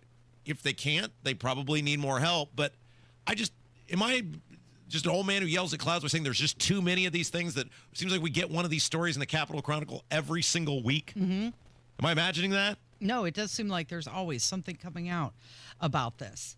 And is this a situation where this is how they're doing their proof of performance? Justifying? I think there's too many tests. I think we have, and I'm not saying this is somebody with all the answers, right? But I think, Tony Kennett would be a great guy to talk with this about, obviously, because he was a teacher. I think we've gutted, like when you were a kid, every class was actually different. Like you took a great interest in the summer when they announced who your teacher was going to be, and people would cheer for. And if you had some connected parent, you might even try to pull some strings to get certain teachers over others, because some were known to be mean old ladies. Mm-hmm. Some were known to be better looking than others. And some were just because you knew, yeah, it's funny, Kevin. You did that too. even at 10, we knew who the good looking teachers were. And some were just because they were great teachers and they did cool stuff. And you'd heard from kids who had come before, maybe they had siblings or whatever that were your age, how great that teacher was. It seems like because of the standardized testing, that we have created some sort of just like generic blanket of what kids have to learn, and in many ways the manner in which they have to learn it. And we've gutted the ability of teachers to be special and unique. And I think we need to get back to more of that, because I think that's how kids learn better. Students who don't pass, they have to receive some science of reading aligned instruction, and then they retest each spring and summer. The more the federal government, over the 40 years, 45 years now, the more the federal government has gotten involved in public education, the worse the results have been. And you want to fix it, that's where you got to start. You got to get the federal government and the strings that come with the money and those sort of things out of the way, and let local school districts administer education. Education should be a local issue and have local control, and the local school boards and the local superintendents policing and administering education. There's too much at the state level. There's certainly too much at the federal level of people who have nothing to do and never step foot in the classrooms making choices about the classrooms. Somebody got a Sagamore of the Wabash, Rob. Who? It wasn't us. It sure as hell wasn't me. We'll talk about that coming up. It's 93 WIBC. Let's go! You're still glowing, flirting, grooving. You still got it.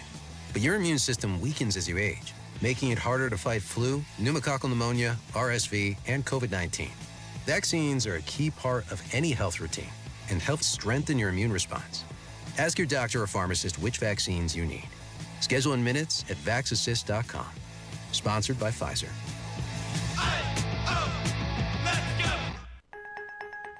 When people think sleep apnea, they think CPAP. Now at Advent, we do all we can to help sleep apnea sufferers avoid the CPAP machine.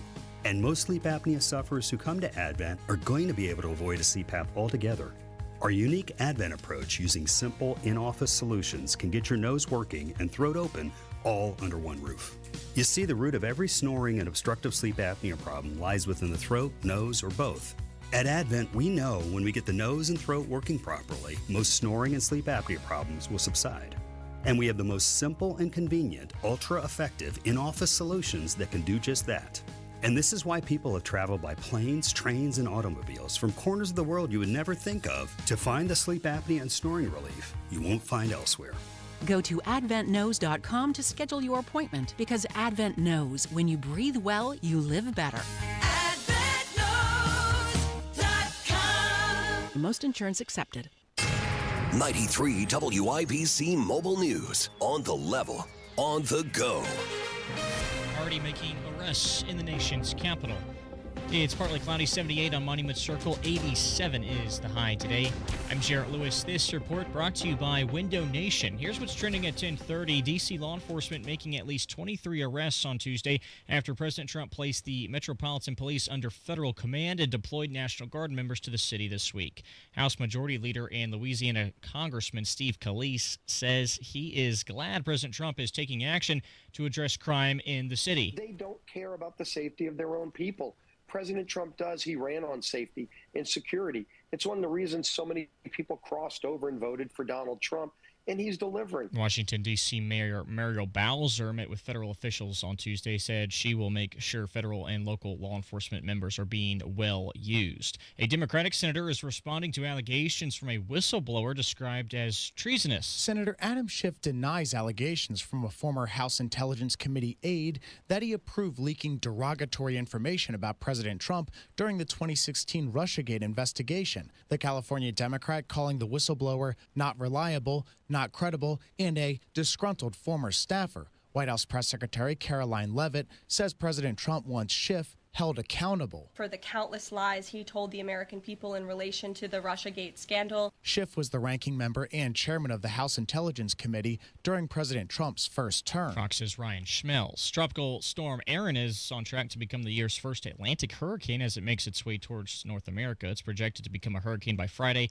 and at least a Category 3 by Sunday. And the TSA has introduced a new family lane for children younger than 12 years old. It's received a lot of positive reviews already. TSA says the family lane is not a requirement, but just an added help. Orlando International Airport was the first to debut this new program. I'm Jarrett Lewis on the level, on the go, and at WIBC.com. Grown-ups, don't go back to school. Go forward through school into your future as an IT professional. Whether you're starting out, switching careers, or a veteran ready for change, My Computer Career can help you get into IT in just a few short months with no prior experience. So take the free career evaluation now at mycomputercareer.edu. Your rewarding career in IT awaits. That's mycomputercareer.edu. An elite CompTIA certification partner. Financial aid is available to those who qualify, including the VA benefits. Indianapolis was built for speed, electricity, and non-stop action. So was Live Golf. So where better to crown a new individual champion? Leading the pack? Rahm, DeChambeau, and Neiman. But only one can be the victor. So be at Chatham Hills August 15th to 17th as Live Golf gets even louder. With a doubleheader concert from Riley Green and Jason Derulo. Tickets are already flying out of the gate. Hurry and grab yours now at livegolf.com. If you stopped paying your financial advisor, would they still be your friend? A different look at retirement planning with Greg Ayler. Sunday mornings at 7 on WIBC.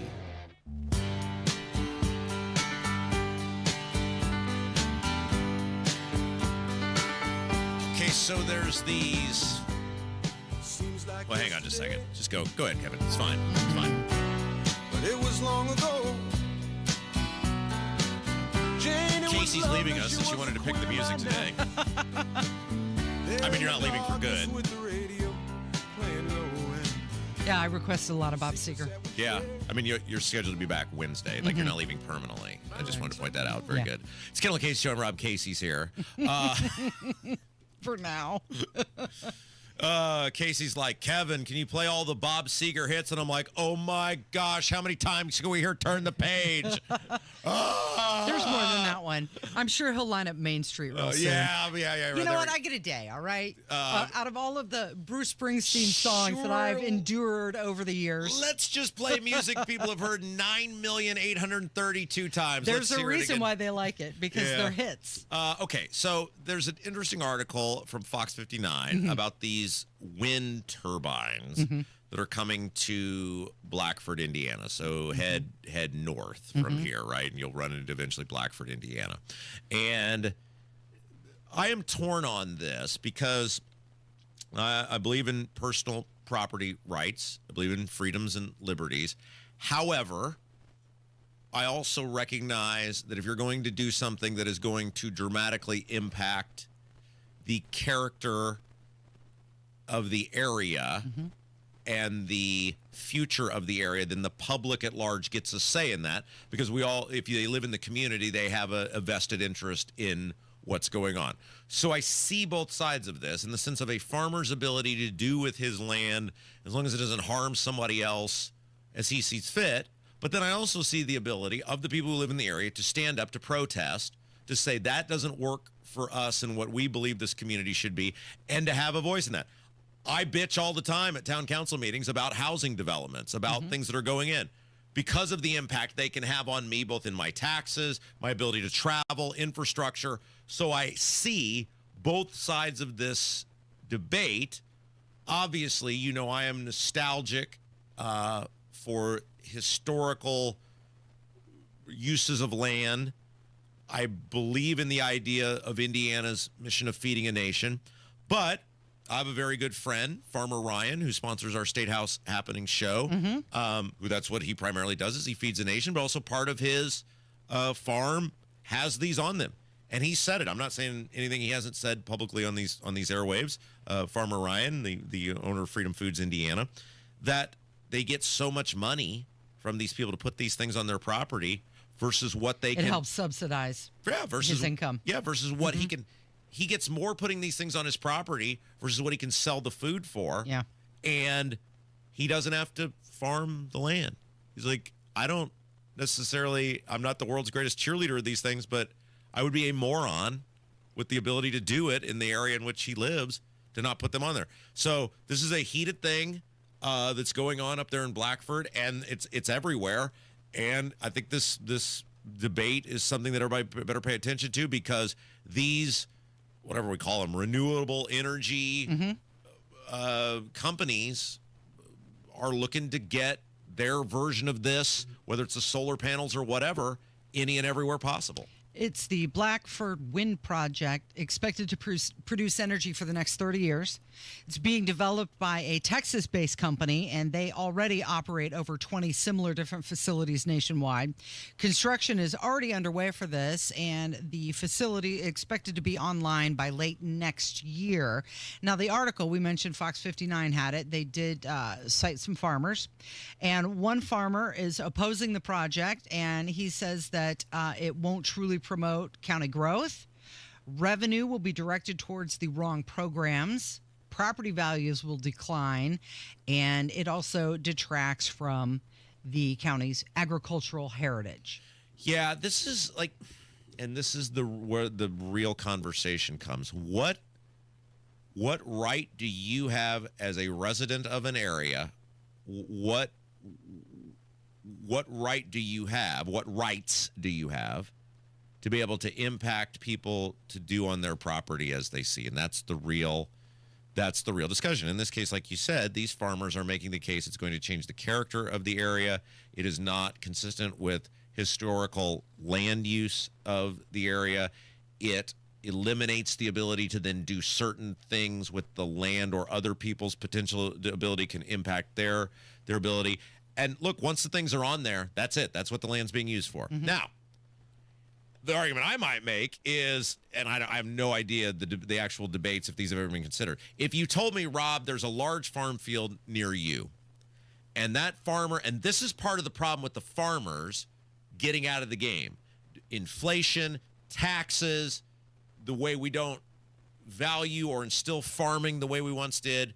New generations of people who have traditionally carried on farms are getting out of the game. They want to sell the land. They want to do something else with it. And so they basically say, we're selling this land one way or another. I've seen this happen actually in Pittsburgh, which is right up the road from me. There's a data center that's proposed to go in there. And one of the arguments that I've been told has been made is, hey, these people are selling this land, and you're to the people of the community, dealer's choice.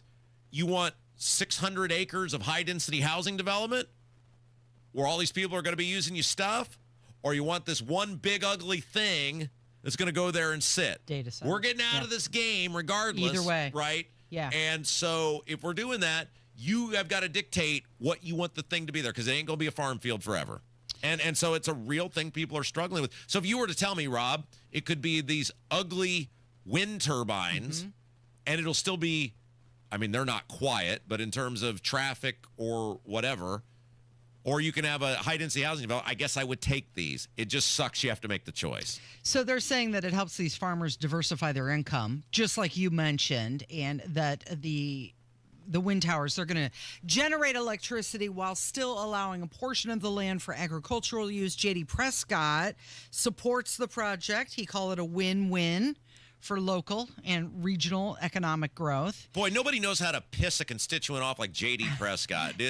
Boy, he finds a way. J.D. Prescott's amazing because I didn't know the human body can do this. J.D. Prescott is one of the few guys that at the same time can both insert his foot in his mouth and up between his butt cheeks at the same time. It is amazing, that guy's ability to piss people off.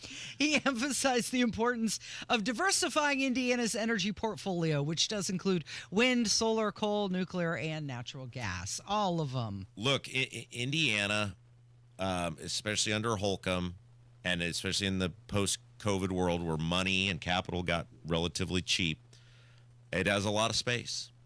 And it takes a very resolute and consistent local governance to fight back on all of these things because they are relentless. These data center people, relentless. If they can't get it in your community, they'll go to the next one.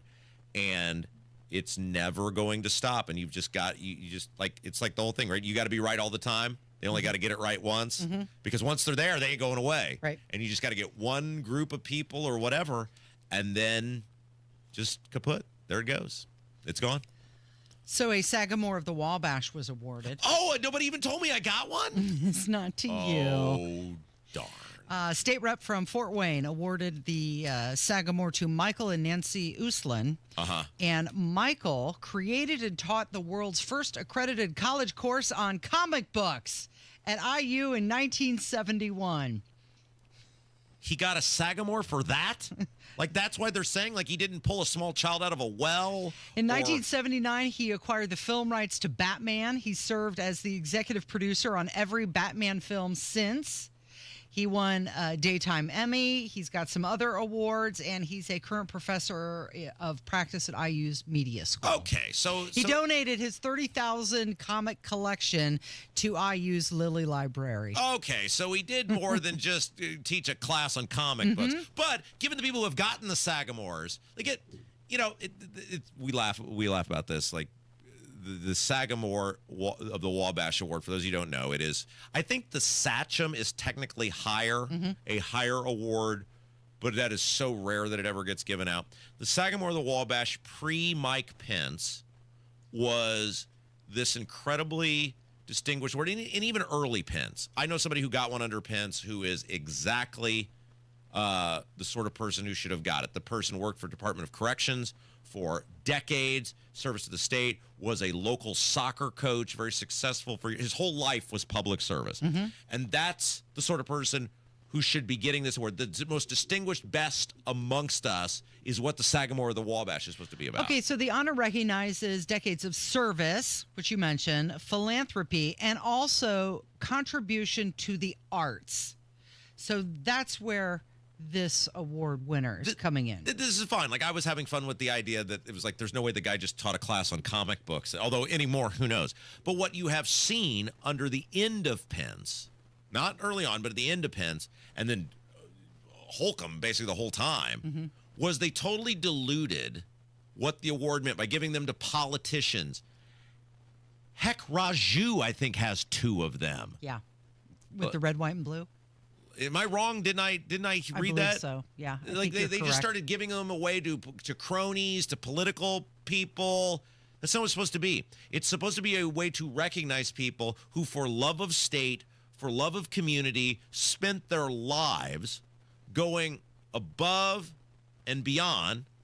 Like, you come in every day, and for 50,000 listeners, you give of yourself for the community. Those sort of people, Casey. Yeah, you may qualify for, I guess, your contribution to the media arts. Let's be as specific as we can be.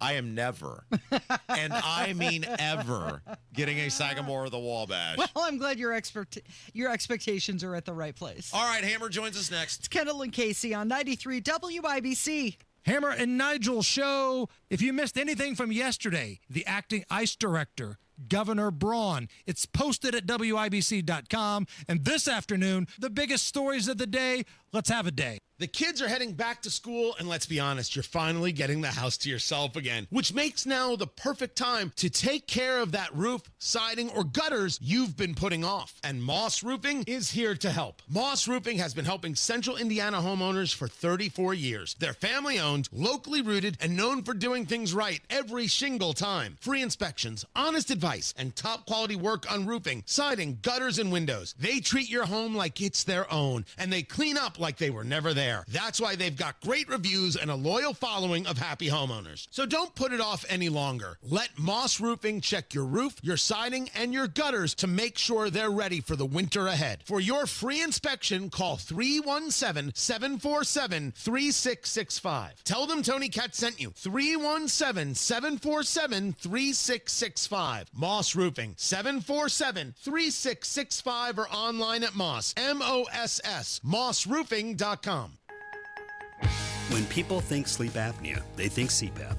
Now at Advent, we do all we can to help sleep apnea sufferers avoid the CPAP machine. And most sleep apnea sufferers who come to Advent are going to be able to avoid a CPAP altogether. Our unique Advent approach using simple in-office solutions can get your nose working and throat open all under one roof. You see, the root of every snoring and obstructive sleep apnea problem lies within the throat, nose, or both. At Advent, we know when we get the nose and throat working properly, most snoring and sleep apnea problems will subside. And we have the most simple and convenient, ultra-effective in-office solutions that can do just that. And this is why people have traveled by planes, trains, and automobiles from corners of the world you would never think of to find the sleep apnea and snoring relief you won't find elsewhere. Go to adventknows.com to schedule your appointment, because Advent knows when you breathe well, you live better. Most insurance accepted. Even clear, odorless water from a city water supply can bring unwanted contaminants like chlorine, lead, and hardness minerals into your home. C&J Water Systems remove unwanted impurities from water, leaving it soft, clean, and perfectly filtered. This summer, save up to 30% on select water treatment products with the purchase of any softener.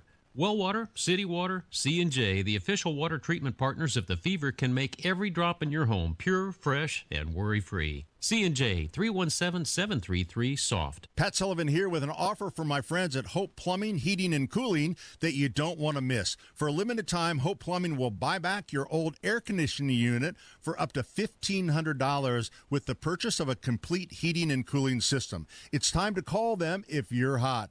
Don't wait for the next heat wave to be caught sweating at home. Act now before the offer ends. Stay cool and call Hope Plumbing, Heating, and Cooling today at 641-HOPE. That's 641-HOPE. An official message from Medicare. I'm saving money on my Medicare prescriptions. Maybe you can save too. With Medicare's Extra Help program, my premium is zero and my out-of-pocket costs are low. Who should apply? Single people making less than $24,000 a year, or married couples who make less than $32,000. Even if you don't think you qualify, it pays to find out. Go to ssa.gov/extrahelp. Paid for by the U.S. Department of Health and Human Services. Oh, could this vintage store be any cuter? Right? And the best part? They accept Discover. Accept Discover? In a little place like this? I don't think so, Jennifer. Oh, yeah, huh? Discover's accepted where I like to shop. Come on, baby, get with the times. Right, so we shouldn't get the parachute pants? These are making a comeback. I think. Discover is accepted at 99% of places that take credit cards nationwide. Based on the February 2025 Nielsen report. Check out what's going on with 93 WIBC. Listen to Hammer and Nigel all week long for your chance to win a pair of tickets to see Allison Krauss in Union Station with special guest Jerry Douglas, Thursday, August 21st at Everwise Amphitheater. It's one of the great lines in Facebook history. Stop embarrassing your wife. It's the Kendall Casey Show. Rob Casey's here. Jason Hammer, hello. So now I've been dragged into one of your feuds here. So, well, real quick, can I just make an editorial comment? And I've tried to tell people this. You are the last person I would want mad at me. Like, if you think I'm bad, you are infinitely more spiteful, more petty, meaner. Like, this guy has opened up a whole can of worms. I'm glad he did, because I can't wait to watch this unfold. But you are the last person I would want mad at me. That means a lot, Rob. Thank you. I appreciate that. So everybody knows that there's a little scuttlebutt between you and Micah Beckwith. You guys had a bad breakup. You guys are Billy Joel and Christy Brinkley. It turned sour, and it got very bad very quickly. So I don't know how, but the husband of Micah's current chief of staff, her last name, I believe, is Ellis. That's right. So the husband is going on social media and starts with a feud with you, which, okay, that's kind of your thing. Yeah. So I'm just kind of laughing. I'm watching it unfold. Next thing you know, Captain Moron here starts saying that everybody here at WIBC is bought and paid for by Soros. This is the same guy that apparently stooged and said something about there being a grand jury involving, I don't know, I guess Micah's office, and nobody had said anything about that, so why you would bring that up is weird. So this is the same guy. Right. And then he tries to walk it back a little bit. Spent the whole day trying to be like, disclaimer, my opinions don't represent Micah Beckwith. Nobody said they did. You're just mad because you're a moron and got caught. He's one of these husbands that can't handle his wife being a big deal. Now, her job is a big deal. Maybe she is, maybe she isn't. I don't know. I've never met the woman. She might be a delight. I have no idea. But I know a moron husband when I see one. And this guy, all he's doing is making his wife's job harder because he's putting out factually incorrect information on social media. When you call him on it, then he tries to be a little weasel.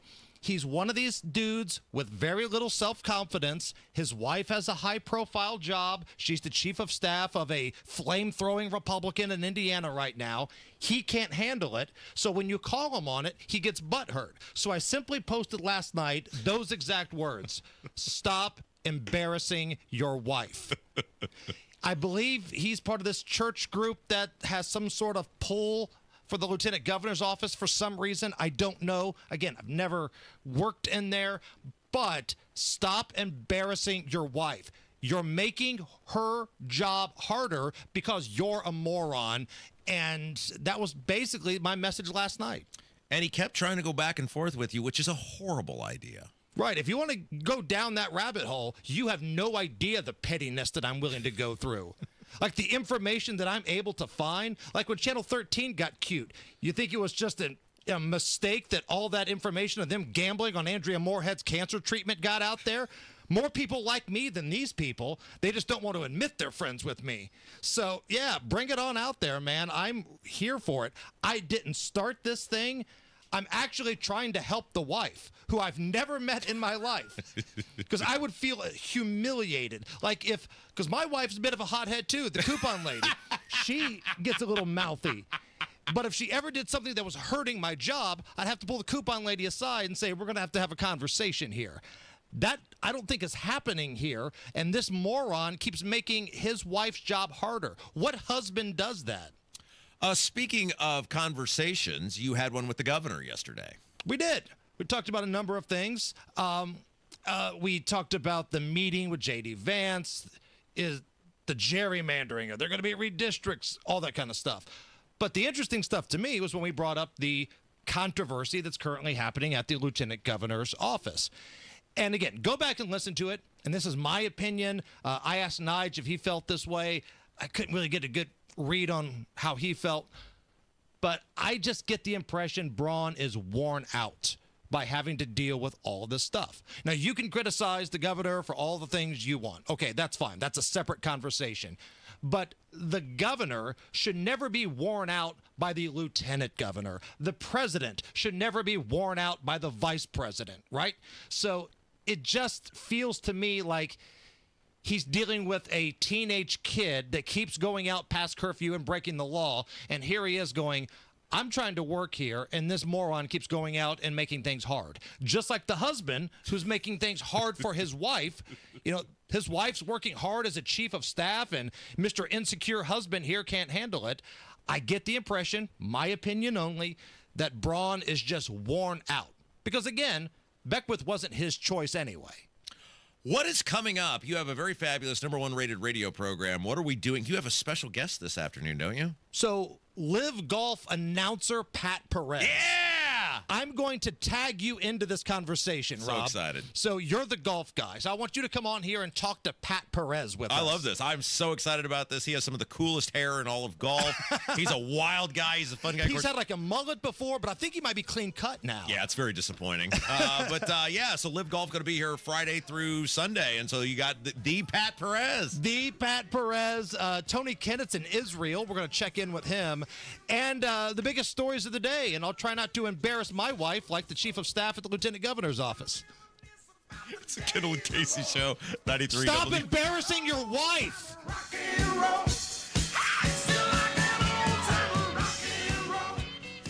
Got to get to windownation.com right now to check out these incredible savings this month. Get 50% off all Windows styles, 0 down, 0 payments, 0 interest for 2 years. You could be paying nothing until 2027. Let me repeat that offer, because I think it bears repeating. Window Nation, right now, 50% off all style of windows and no money up front until 2027. Are you kidding me? I'm a Window Nation customer. I love my Window Nation windows, and you will too, especially with this offer. Even if you're just thinking about getting new windows, call Window Nation and speak to a representative. Lock this deal in. Ask them how you can get all of the savings. 866-90-NATION. You can schedule a fast, free estimate with Window Nation. And if you want to get the savings, you need to speak to somebody today. 866-90-NATION or go online to windownation.com. But you have to tell them Hammer and Nigel sent you. Your home is your sanctuary. Get the peace of mind you deserve with a free estimate on a Generac automatic standby generator for your home from Generator Supercenter, the nation's #1 Generac generator dealer. With expert installation and 24-hour monitoring, Generator Supercenter won't leave you in the dark. Financing is available. Take control of your power today with Generator Supercenter. Call 317-827-0808. Generator Supercenter of Indianapolis, 317-827-0808.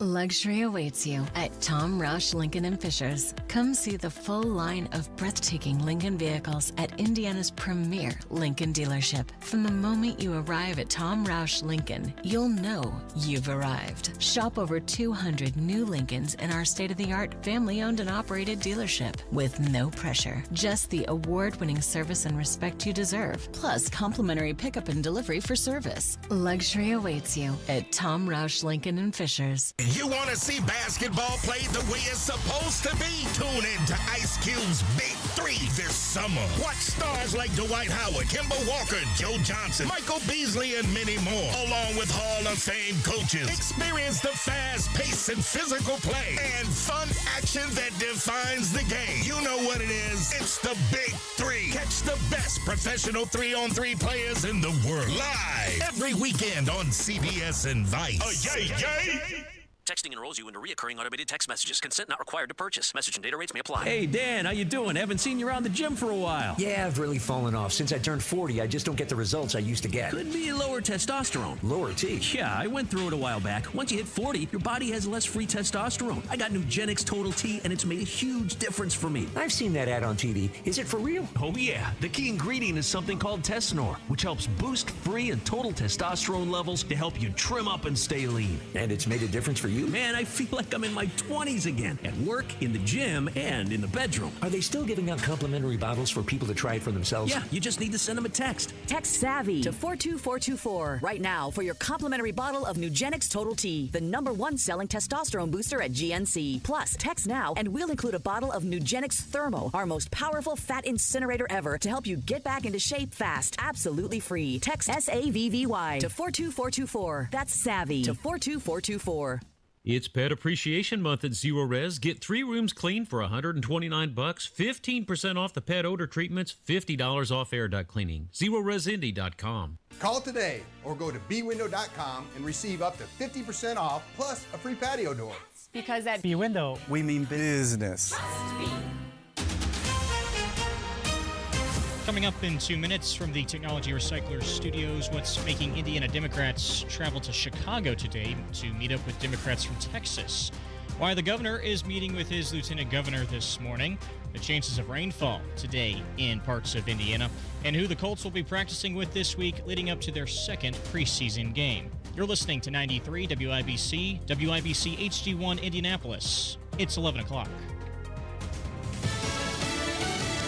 He just talked to European leaders and Ukraine's president.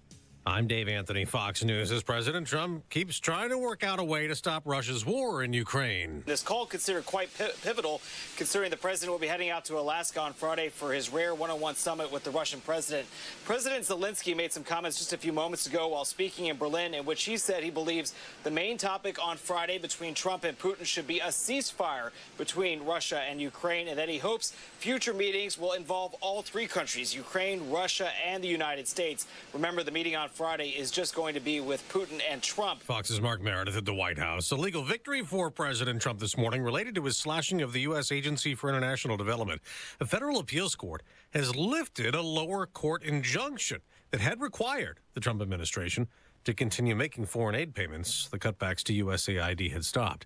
National Guard troops and federal agents keep patrolling Washington in President Trump's crime crackdown. And though Democrats and city leaders say violent crimes down 26% this year after a 30-year low in 2024 in Washington, U.S. Attorney for D.C. Janine Pirro tells Fox, "We're not going to tolerate crime as if that's just the way things go. And I'm tired of hearing that crime is down. It's not down for people who are suffering from violent crime." 26 suspected drug cartel leaders and operatives wanted in the U.S. are now in custody here, sent from Mexico.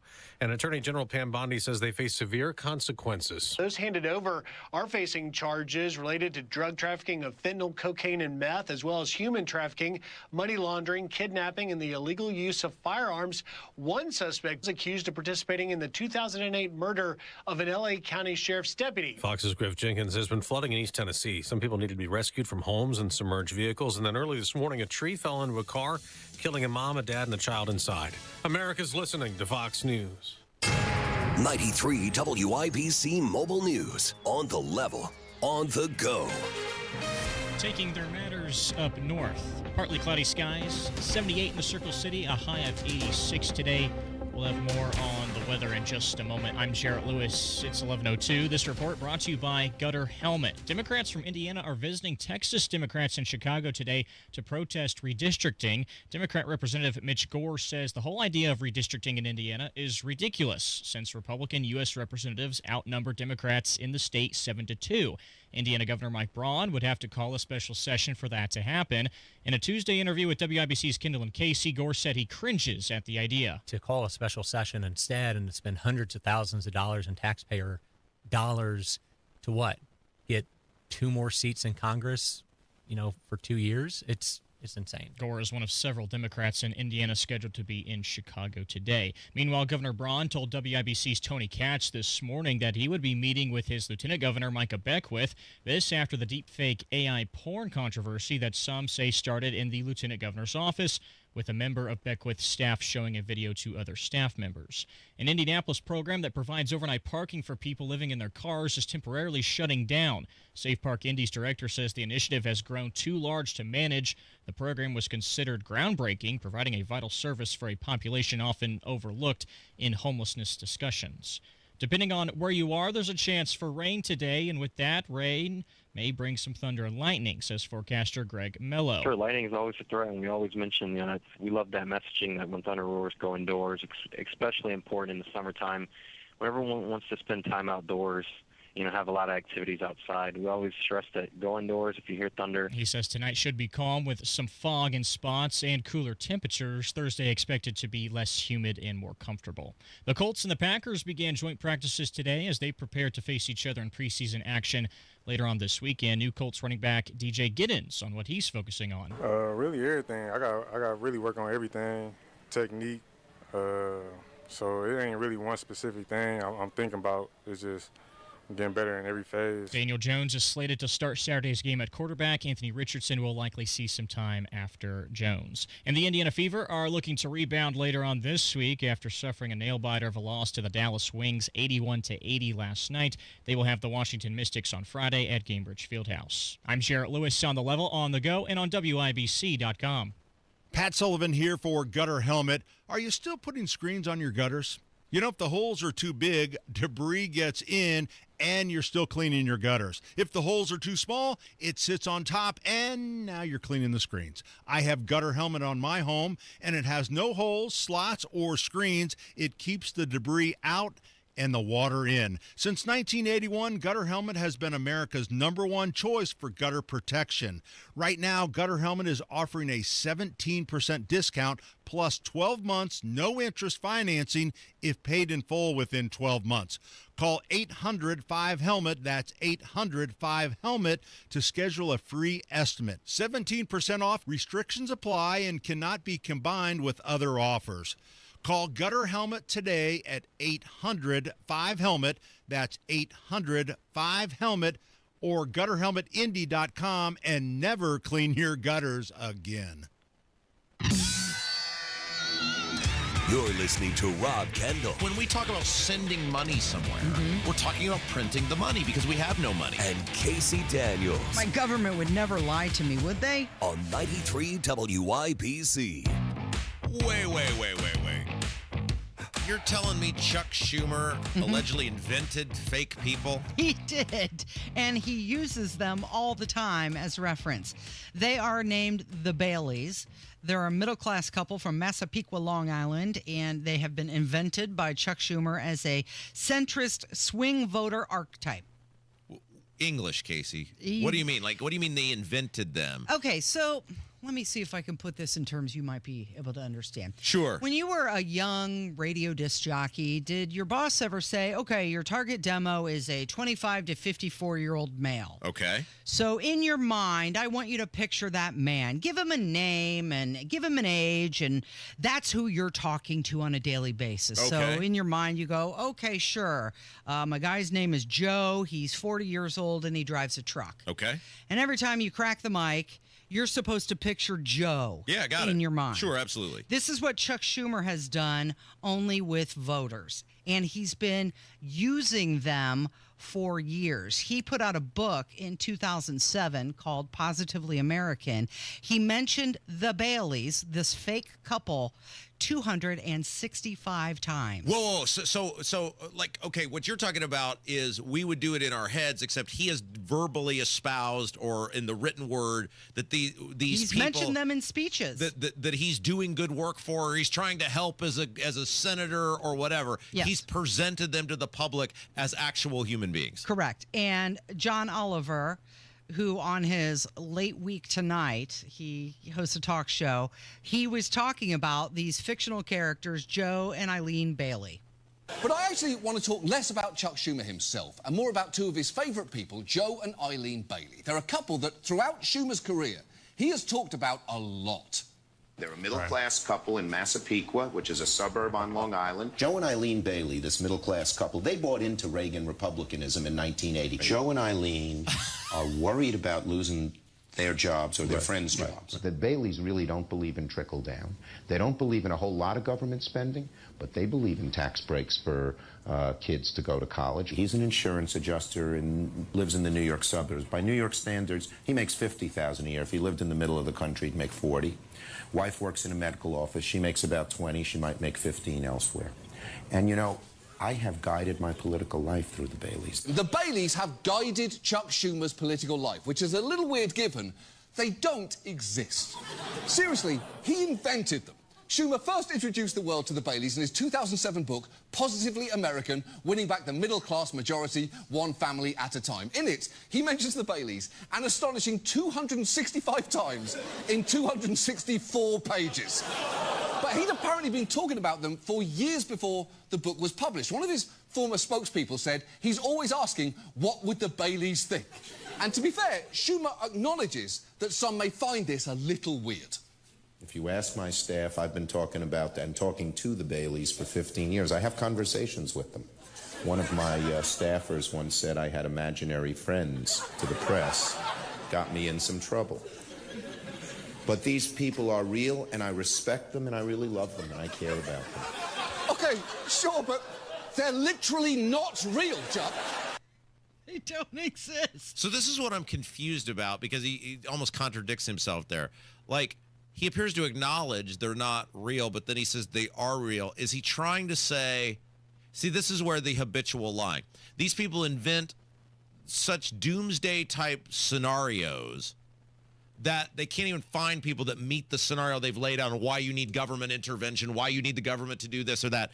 The scenarios are so ridiculous, he can't even find one person that meets the thing. Mm-hmm. So he makes up these imaginary people. Correct. That's how out of touch he is. That he can't even use a real person as an example in his mind or in real life. He's got to fabricate these things.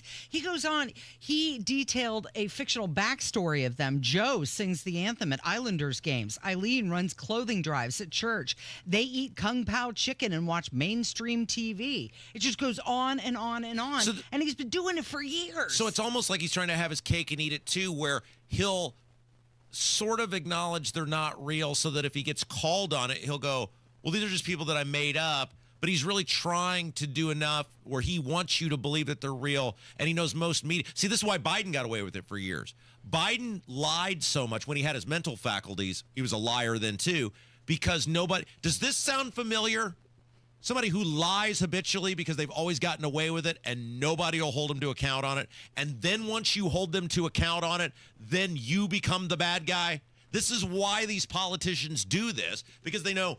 First of all, the people at the event or meeting or whatever, they're not going to know enough for the most part, or not going to want to believe it to hold you account. The local media usually ain't going to know to hold you account to it. So you just get away with lying. Mm-hmm. They just lie over and over and over. And that's what he's doing here, where if he gets truly pressed on it, he can go, no, I've acknowledged they're not real. They're just like people I made up. And my staff thinks it's funny.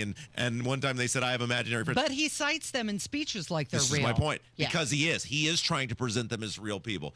These people who run our country, and I am talking about at the federal level. I am certainly talking about it at the state level. I am talking about it at the local level. These people are habitual liars. They lie about everything. And then when they get called to account, they turn to gaslight mode, like Schumer's doing there. Well, I've always said they were always. My staff says I talk to imaginary people. You do. They make you out to be the bad guy when you catch them and you try to hold them accountable. He recently said that the Baileys probably voted for Trump, and they actually probably voted for Trump in 5 of their last 6 votes between them. The specificity of that's the thing, right? Like if you had like you said, the imaginary guy going down the road, you get it in your head and then you just go on, right? You don't invent a life for him. You don't say that he's eating Kung Pao chicken and going to food drives at church. I mean, use real constituents. Yeah, this is... in clear policy positions. That would be more beneficial. But it's not even all that surprising. I mean, it is ridiculous. So, like, we're talking about it because it's ridiculous. But if I had told you, hey, Chuck Schumer invented imaginary people to help him better manipulate the voting public into doing what he wants, would you have been like, no way? No.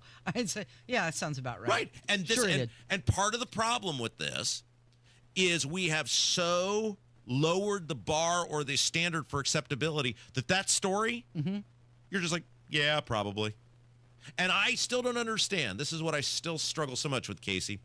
Why, if someone screws up your order at the local Taco Bell, people will sprint to the townie chatterboard and say how I'll just pull a Chuck Schumer. Aaron, a 16-year-old kid working the counter at the Taco Bell, ruined my evening by putting a chalupa in when it was supposed to be a burrito. Mm-hmm.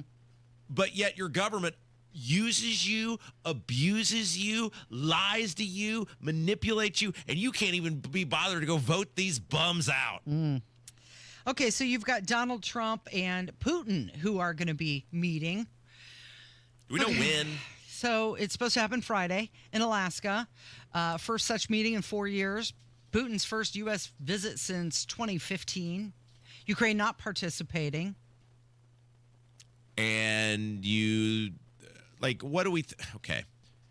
Here's what I don't, and I'm not saying like I'm mad. I'm saying I genuinely don't understand. How you can cut a deal without Zelensky at least involved in the process. I'm not saying he has to sign off on it, but how do you cut a deal involving them without at least their perception in their own minds of some sort of involvement or cooperation? I don't understand this at all. They're not releasing the location of the meeting, the exact summit location in Alaska. That remains undisclosed. And allegedly Putin has been consulting with China and India and Brazil.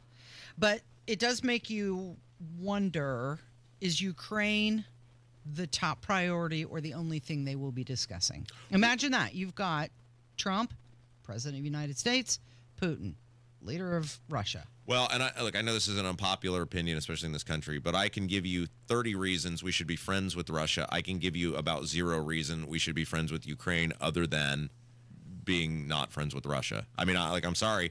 If you take the names of the countries out of the equation and you just lay out the vested interest of cooperation and getting along with them, Russia wins every single day, every single time. They win from national security. They win economically. They win energy. I mean, all of these things, we should have no interest in being against Russia on this particular thing other than we just don't like Russia, right? Russia's never not going to end up with land. This is, I mean, they're never not going to end up with land. Putin's not going to let it stop. And unless he dies, which it sounds like, despite the rumors of him being in poor health not that long ago, must be doing very fine. He's doing okay now. It's going to end this way. And I'm sick of my money going to Ukraine. I'm sick of resources going to Ukraine. I'm sick of not having cooperation on the aforementioned national security, energy, et cetera, with the Russians, which is a vested interest for us. Like our relationship with Russia should be like it's like a neighbor you don't like, right? Or you don't necessarily care for. You don't have to hang out at the barbecues. You don't have to sit in each other's living room. But you have a vested interest in what? Making sure the weeds are maintained, the grass is cut. If you see a prowler out and about the neighborhood, that everybody's going to watch out for each other. Like, that's the relationship we should have with Russia, which is we communicate rarely. Everybody knows the rules of engagement, though. We share mutual interests that we're going to cooperate on, and then everybody else can just hide behind the privacy fence on everything else.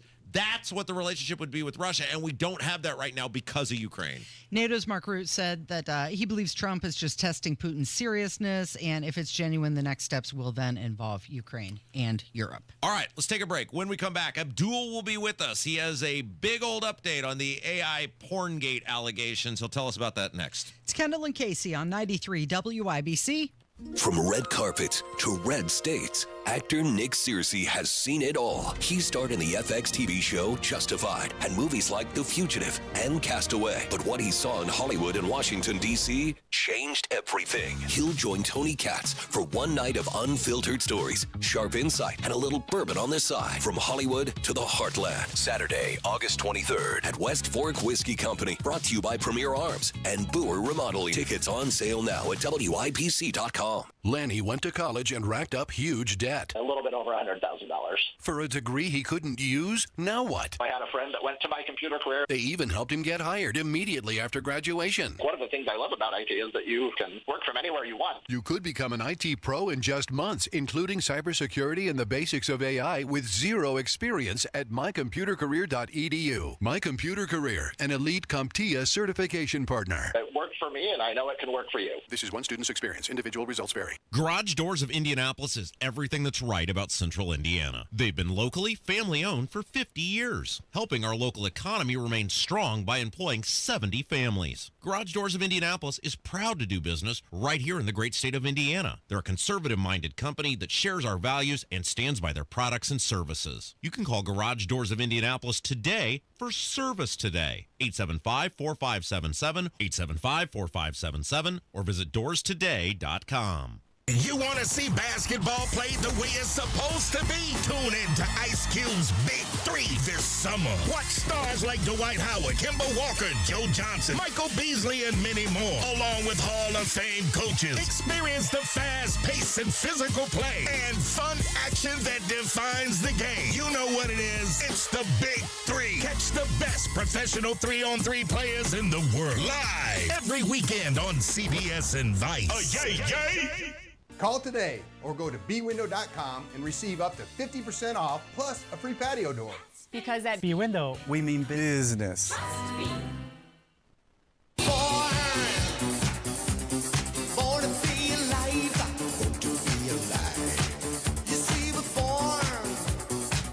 we've got a big update on AI Porngate. It's Kendall Casey show. I'm Rob. Casey's here. Look who it is.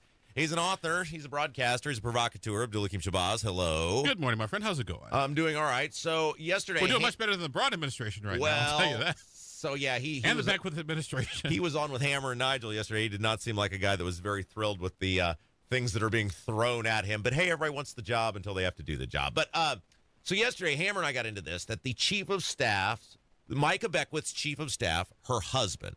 So Micah Beckwith's chief of staff, her husband, appeared to... So would he be the chief of staff in law?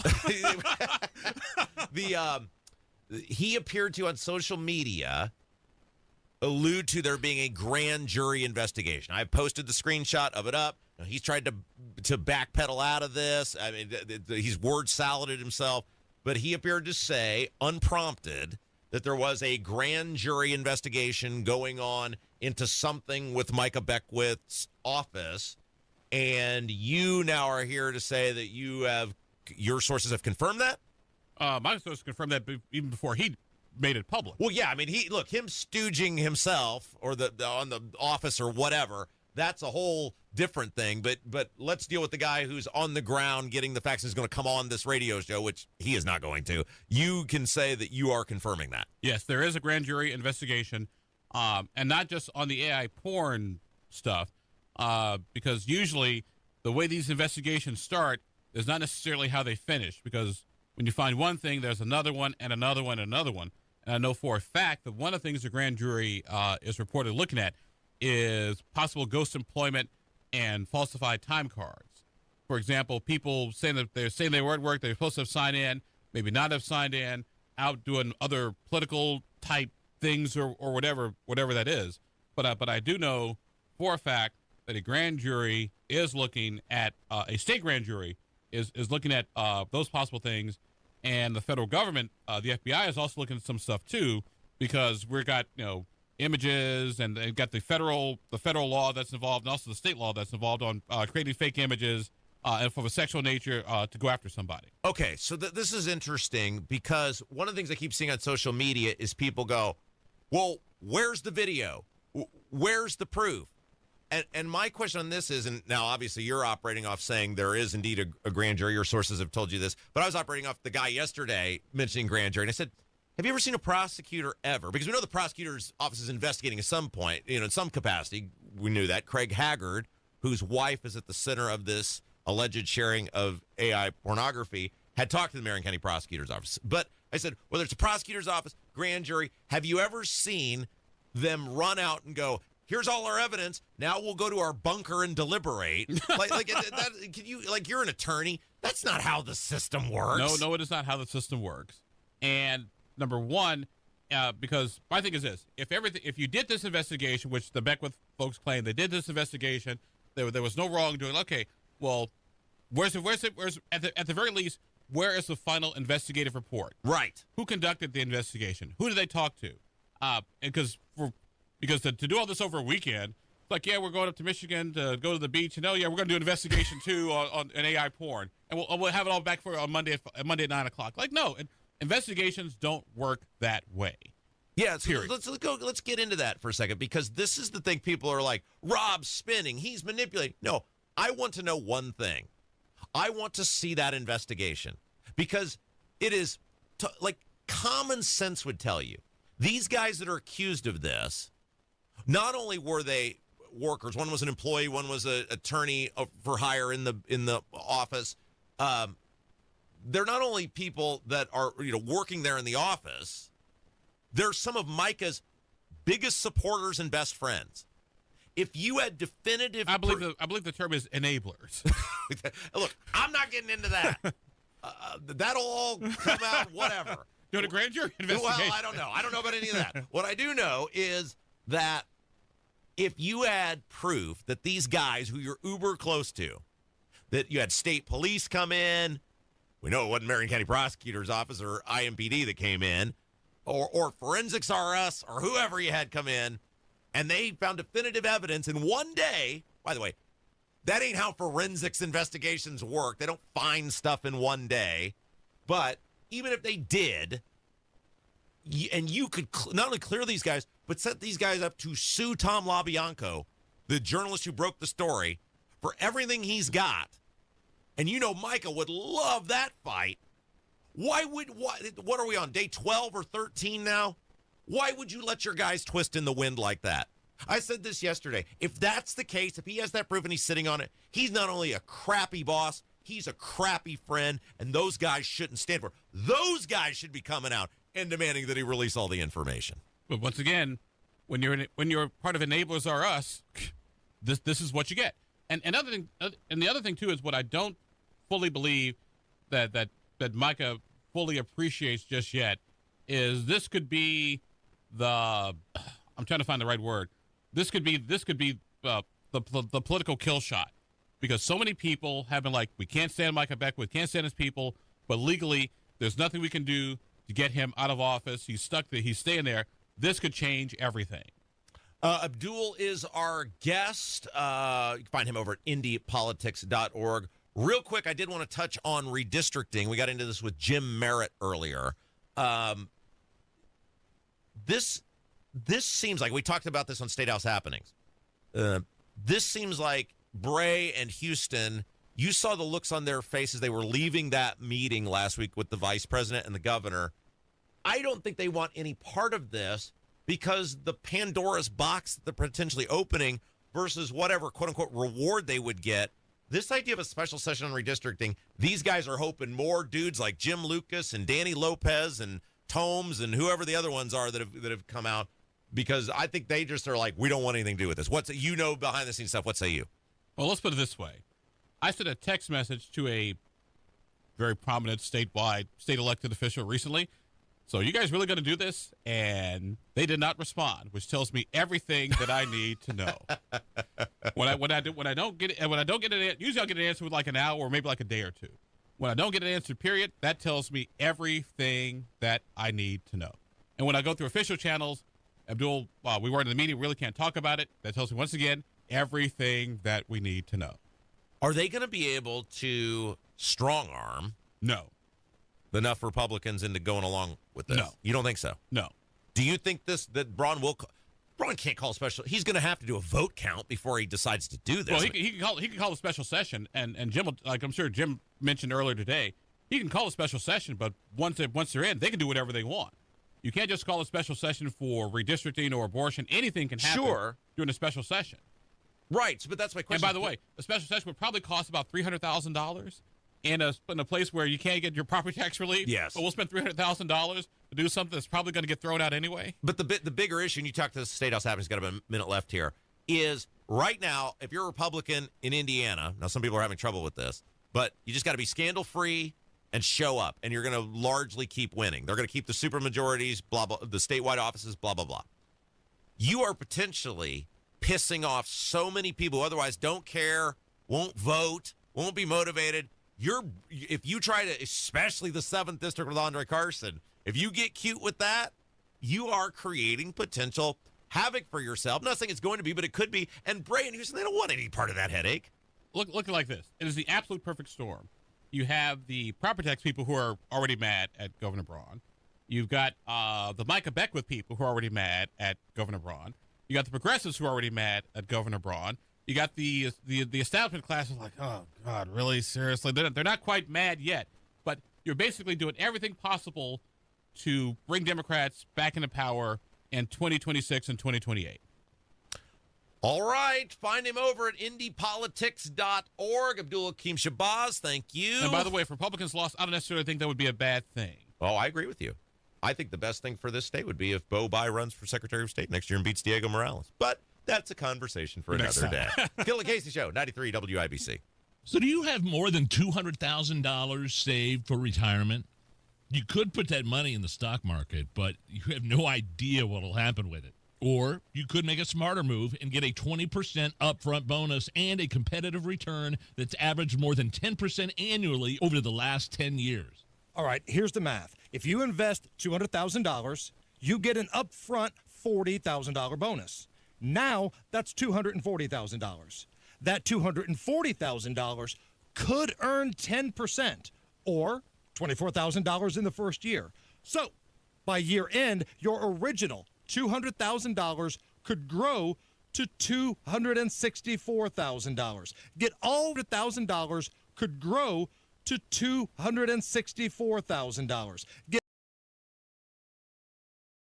your retirement guy, 317-648-5120. We trust Bill, and you can too. 317-648-5120. 317-648-5120. 93 WIBC Mobile News. On the level, on the go. Protesting from a different state. I'm Jarrett Lewis. Here's what's trending at 11:30. Indiana Democrats are in Chicago today, meeting up with Democrats from Texas to protest the state's possible plan of redistricting. Governor Mike Braun says he may call a special session to do that. Safe Park Indy says they're temporarily closing their overnight parking and essential services for people living out of their vehicles. The director of the program says they've had a constant wait list of about 400 people, which is too much to handle. A few scattered storms could pop up this afternoon, says Greg Mello of the National Weather Service. No, we're not expecting any severe weather potential today, but any thunderstorms that develop, lightning is always a hazard with any storm, and we could have some brief heavy rain, but not expect any flooding potential today. Mello says it will stay dry and warm through the weekend. The Fever fall to the Wings last night, 81-80, and the Colts begin joint practices with the Green Bay Packers this week at Grand Park in Westfield. I'm Jarrett Lewis on the level, on the go, and on WIBC.com.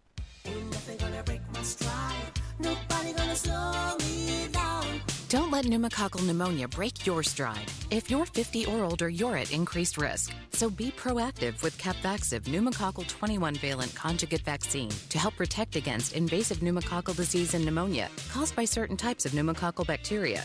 Capvaxive helps protect against the strains of bacteria that cause about 30% more IPD cases than any other pneumococcal conjugate vaccine in adults over 50, according to national-level CDC stats. Regional variations may exist.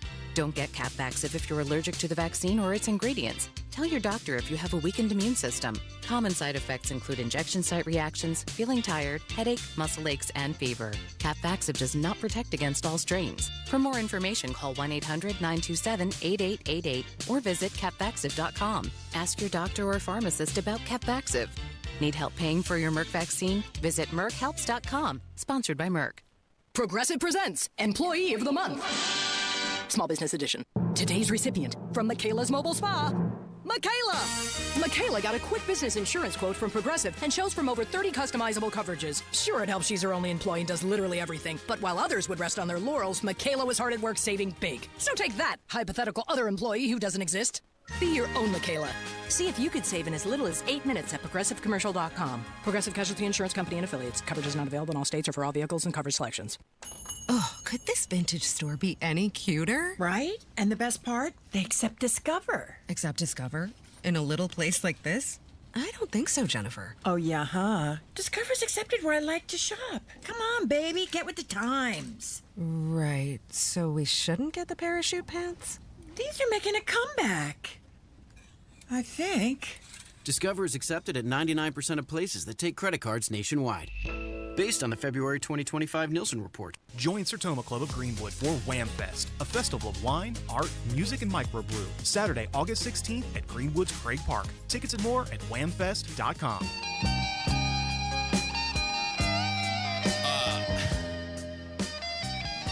Can we talk about Bernie Sanders for just a quick What second? is he doing? Well, there was some. Is he on TV? Yeah, we got the Fox News on here in the studio, and there's, some, I don't even know what the topic was, but they're doing B-roll of people, and there's Bernie Sanders, and he's like, he can't stand up straight. He's bald. He's got the hair that he has on the side of his head's going all sorts of different directions. He's wagging a finger, like. If He's got like crazy Albert Einstein look to him. If you saw that man in an aisleway at your local supermarket, you would say, "Sir, can I help reach something for you?" Right. And yet this guy is like the most popular guy in the Democrat Party, and in what that poll we just read the other day, he's one of the top people. And it's like who looks at the whole Bernie? I mean, he's a colossal fraudster. He owns these homes, the cars. He wants to take everything from you. Yep. Who looks at him? Just look at just the visual on him. And it's like, that's who our country needs to be more like. Are you looking at him and going, yeah, that's my guy? He's exuding confidence. So the tracker on the bottom of the screen says poll, party support among Dems hits all-time low. Yeah. So that's probably why they had a picture of Bernie Sanders up. That could be. I mean, would you consider him the leader of that party at this point? I don't know who is. They don't have one, and that's like you usually get a feel in politics. Like Vance is definitely the guy. I mean, Ron DeSantis is going to be one of the great tragic political stories of American history. That he went from during COVID, the most popular Republican in America, to he won't ever get to be a president, a vice president, like nothing. I mean, he is going to become Evan Bayh. You don't think he'll get a cabinet position? Well, but I'm saying in terms of that, nobody knows who's in the cabinet. I mean, we do, right? Yeah. But if you stopped the average person right now, Rubio, Secretary of State, right? If you stopped the average person on the street and said, who's the Secretary of State? What percentage of the populace could tell you who the Secretary of State is? And that's the tippy top one. Right. I think more people probably could have when it was Hillary Clinton. Sure, but she's a celebrity, right? She's a uber high-profile person. What do you think? 20%? If you win a monument circle right now, and just throw the homeless people out of the equation, like people that are actually down here working, contributing to society. If you stopped them on the street and said, who's the National Secretary of State? Oh, I think it would be very low, especially after I've seen some videos of a guy doing man-on-the-street questions, and these are the simplest questions, like what country is Mount Rushmore in? And people can't figure it out. Yeah, I mean, there's a lot of really stupid people out there. So my point is, Vance is going to be the guy for just put it up. It's Vance, right? He's going to be the dude. And, maybe Rubio's got a puncher's chance, but they'll probably team up versus... go against each other. I would think so. But the Democrats, there's no obvious person. And usually when there's not so think about the last sets of presidents, right? Okay. Bush, let's go back to Bush, because Clinton was not the obvious guy. Clinton's the last one I can think of, because Bush was obvious. His dad had been the president. It was him and McCain. Okay, one of these two guys will win, but he sort of seemed like from the beginning kind of the guy, even though McCain was a pretty good competitor. Obama was definitely the guy. He gave the speech at the DNC, and people were like, oh my gosh, can we just get this all over with? We know Kerry's going to lose. Just get us to 2008. Let this guy be the guy. Trump, to me, seemed like the guy from the moment he came down the escalator. He wasn't the guy 3 years out, but the moment I saw him, and I was one of the few people who thought that, but he'll flame out. I was like, oh no, this guy's not flaming out. But normally you can see in the distance, right? Like you can see who it's going to be. I don't see with the Democrats, but even go pre-Clinton. Yeah, I mean the people that right now that you look to, it's like the leader of the party, Gavin Newsom, Pete Buttigieg, Bernie Sanders, AOC. Now, there's the one guy from Maryland who a lot of people... What'd you just call him? Yeah, I don't know his name. I'd have to look it up. Exactly. Westmore? Westmore. Yeah. But I'm not blaming you. Like, nobody knows who Westmore is. Now, it doesn't mean they might not over time. Right. But my point is there's no apparatus getting behind some person going, okay, we need to let people start knowing about this guy. This is the person. And usually when one side is sort of consolidated, in this case for the Republicans, it's not really a guy but an idea, which is Trumpism or Trumpinism or MAGA or whatever you want to call it. And Vance is the guy, the next logical, standard bearer of that. That party tends to win. Like the Republicans in 2008 had no consensus. Is it Romney? Is it McCain? Is it Giuliani? Right? And the Democrats sort of are the one exception to that, with Hillary losing. Hillary did it twice. But at least she got the nomination in 2016. So I saw that thing of Bernie Sanders, and it's just like, who sees that visual? Just take away that's my guy. What you even know about the guy, that he's such a colossal huckster, that I can't fathom who the people are who are like, yeah, sign me up for that. Speaking of J.D. Vance, he was calling on Elon Musk to come back into the fold. He's obviously got a complicated relationship right now with the Trump White House, though. My argument to Elon is, like, you're not going to be on the left, right? Even if you wanted to be, and he doesn't, they're not going to have you back. That ship has sailed. And so I really think it's a mistake for him to try to break from the president. So my hope is that by the time of the midterms, he's kind of come back into the fold. But yeah, I don't know that he would take my call right now about anything. Really? Boy, howdy, doesn't that sound familiar? Yeah. Hey, we screwed you. We lied to you. We made you look like an idiot. In this case, Elon Musk. We took a bunch of your money. But hey, what other choice do you have? You got to come back to us because you're not gonna go. That is so offensive that he said that. Well, he's trying to downplay the America Party, Elon's America Party, and saying, you're not going to go over there, so just come back to us. And of course, J.D. Vance is looking at his big wallet. No acknowledgement of what these people. Again, boy, does this sound familiar. No acknowledgement of what these people did, how they lied, how they didn't follow through on their promises. And they always turn the person who says, you didn't do what you promised to do, into a bad guy. You notice how that always happens? The person who is consistent, in this case, Elon Musk, who said, I will support you because you're pledging to do the following things. Okay, you didn't do the following things. I'm done with you, and I'm going to do everything in my power to hold you accountable for not doing what you said. They turn him into the bad guy.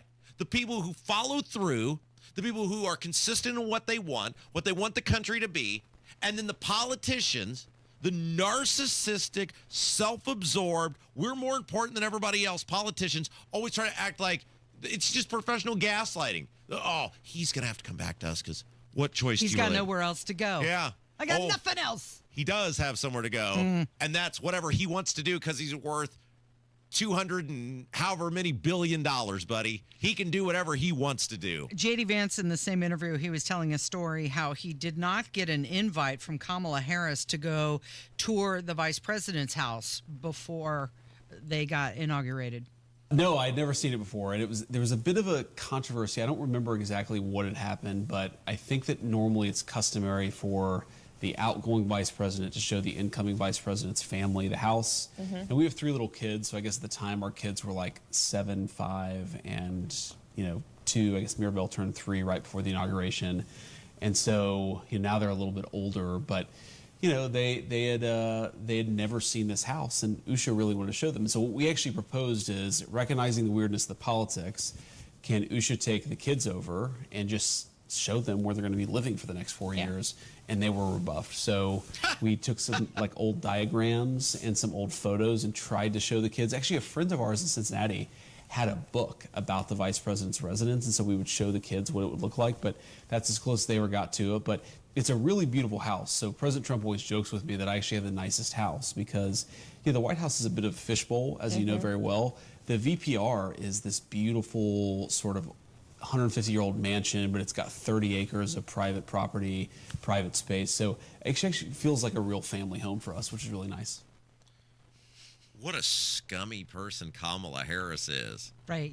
He's got little kids. They're moving to a new place. There's adjustment there. No, you don't get to come see. Lady, you lost, and you lost with every advantage imaginable. Like you had the media, you had the $1 billion. money. Yeah, like I mean, you had every. You lost because you were an insufferable sea hag, and the public couldn't stand to be. She lost the same. There is no reason Donald Trump should ever have been the president, both the first time or the second time. Both times and this is one thing Trump, either he doesn't know or he just won't allow himself to accept. So many people voted for Trump both times because the alternative was simply unacceptable. And I just, like, that is so rotten to do that. I mean, I'm not surprised. Are you surprised? No, not at all. I mean, that seems like a very vindictive sort of thing. Well, yeah, these people are miserable. They're all about power. They're all about themselves. They could care less about being decent, polite human beings. Like, how many times in this industry have we paid it forward with other people, letting them come in, letting them watch us, opening up our studio to that? You know, you've, I'm sure, done this over the years, many places that you've been. It's just what you do because somebody did it for you, right? Somebody, I'm sure Mike Pence gave Kamala Harris a tour of the place, let her see the thing, letting her have whatever she wanted. They're just, what a rotten, nasty woman. Nasty woman. It is Kendall and Casey. It's 93 WIBC. Coming up on Tony Katz today, Adam Schiff and Eric Swalwell. I'm saying guilty, but let's investigate to make sure. After the news at noon on 93 WIBC. Without an Advent clinic nearby, people suffering needlessly from chronic nasal congestion and sinus infections would be stuck with either Band-Aid or sledgehammer solutions. Band-Aids are pills or nasal sprays, and they're not true solutions. Surgery is a sledgehammer, and that's what we're trying to avoid. Because most people don't need surgery for nose and sinus issues, nor do they want a 14-day recovery. Our unique Advent approach can, in 20 minutes in our office, open your blocked nose for good, with only 1-day recovery. I'm Advent founder Dr. Kandula. Outside of Advent's four walls, invasive surgery is what they'll recommend. But here, you will find effective and convenient in-office solutions to help you stop the need for Band-Aids and avoid the sledgehammer. Go to adventknows.com to schedule your appointment because Advent knows when you breathe well, you live better. AdventKnows.com. Most insurance accepted. Hey guys, it's Rob for Life Church. You know, it's Wednesday. That means Sunday's going to be here before you know it. And this Sunday, if you're looking for a new church home or even a first church home, check out the place we call home, Life Church. You know, we go to the Eagle Creek campus, but Life Church makes it easy for you with campuses across central Indiana, Noblesville, Fishers, Eagle Creek, and Pendleton. Plus, they've got awesome online services. They're warm, they're welcoming. Life Church would love the opportunity to meet and welcome you and your family. Check them out on the web, lifechurchin.com. This is the story of the one. As a safety manager at a manufacturing plant, he does everything he can to keep his coworkers safe. From finding ways to reduce risks to keeping safety supplies in stock. And for that, he relies on Grainger. Grainger offers a broad range of quality products and next-day delivery, so he can always play it safe. Call 1-800-GRAINGER, click Grainger.com, or just stop by. Grainger, for the ones who get it done. An official message from Medicare. I'm saving money on my Medicare prescriptions. Maybe you can save too. With Medicare's Extra Help program, my premium is $0 and my out-of-pocket costs are low. Who should apply? Single people making less than $24,000 a year or married couples who make less than $32,000. Even if you don't think you qualify, it pays to find out. Go to ssa.gov/extrahelp. Paid for by the U.S. Department of Health and Human Services. Nobody cares for you like family. Family heating and air. Maintenance is going to drastically increase the efficiency and performance of your system. It's also going to significantly improve the longevity of it. People think that they are saving money by skipping their maintenance, and in reality, they're just shaving years off the life and increasing the consumption of that unit, spending a lot more in the long term. Get your tune-up today at Family Heating and Air, your trusted local independent American Standard heating and air conditioning dealer. Reach your fitness goals in 2025 with a 20-minute once-a-week program at Exercise Inc. 5 locations now in Fishers. Visit exerciseinc.com. Join the Home and Garden Show live this Saturday for Egg Fest at Sullivan Hardware and Garden at 71st and Keystone. Sample food from Egghead Grilling Teams. Sip craft beers. Enjoy live music and deep discounts on Big Green Egg products. This Saturday, 9 to 1.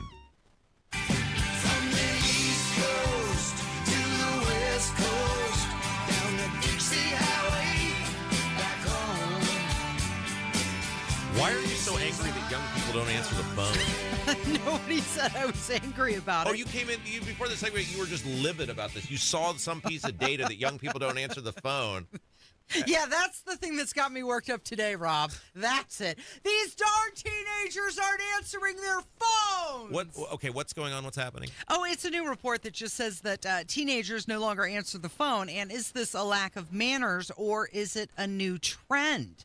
And the study says it's a way that they maintain control over their time, their emotions, and their social interactions. They're like, it's the old joke. Well, why are you calling me? Text me.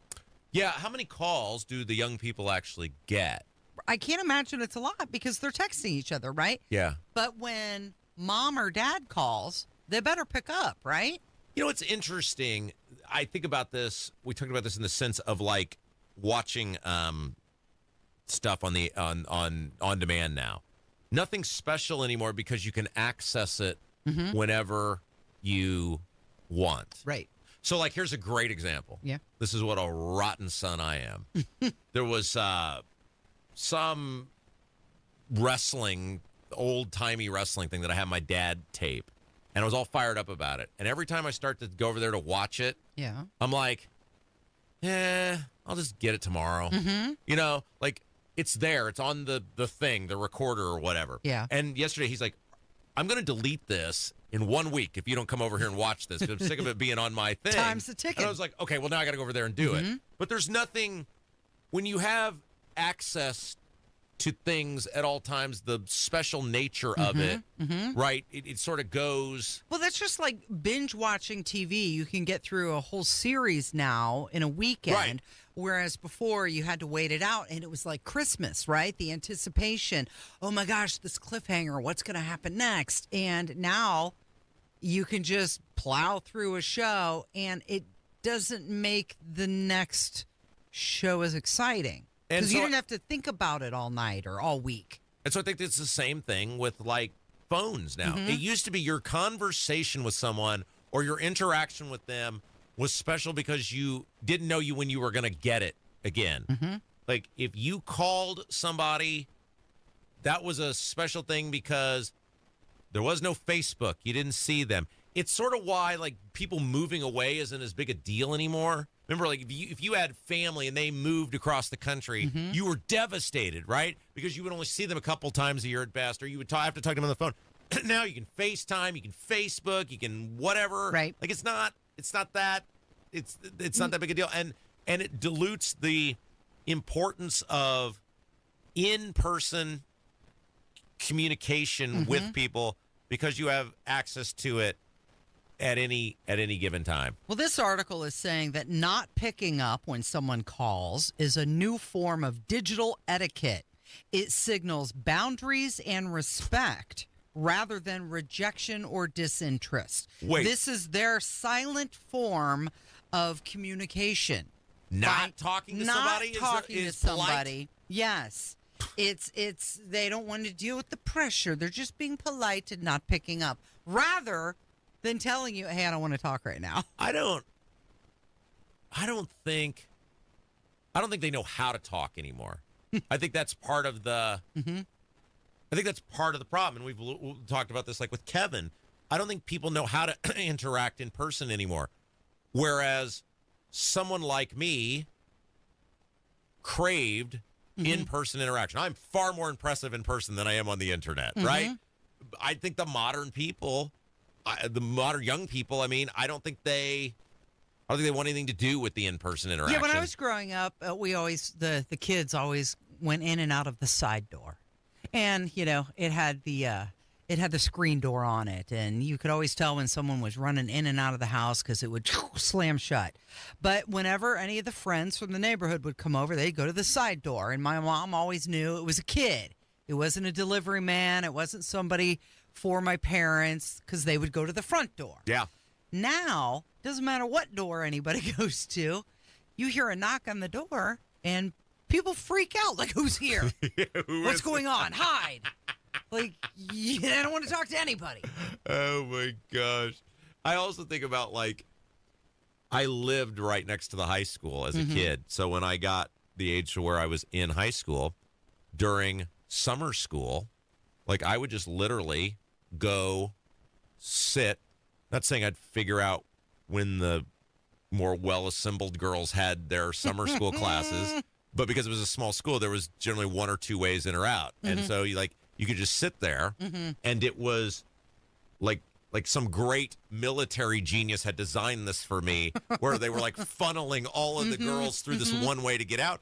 And if you just sat there, it was just one hot chick after another who you would have some sort of interaction with. They weren't calling 911, right? And so the law of averages says one of them is going to be silly enough to think you're cute. You got your act together or whatever. And so, but it's like people don't crave the idea of that would be so weird now because, well, I text them or I see them on the Facebook or the Instagram or whatever. Like, there is no creative socializing anymore, and people just don't need it. Like, they don't want it. And that is so bizarre to me that is a bygone. It's never coming back. Yeah, you had way too much time on your hands as a young person. Well, I freely admit, my general everything I did from the ages of about 14 through 36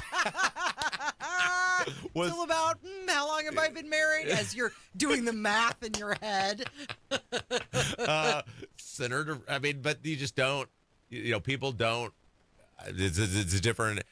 I do, I think about my daughter, and it's like, what will it be like in 10, 12 years when she starts socializing with people? Like, what? Well, you never know. When your daughter's a teenager, she may not have to go get her license to drive a car. She may have to get the operator's manual on how to run the Optimus robot to drive her around. Luckily, Casey, in the self-driving vehicle. She lives close enough to all the places she can walk there. That's true, and she can go see what boys are going in and out of the school. Sure, I can see it now.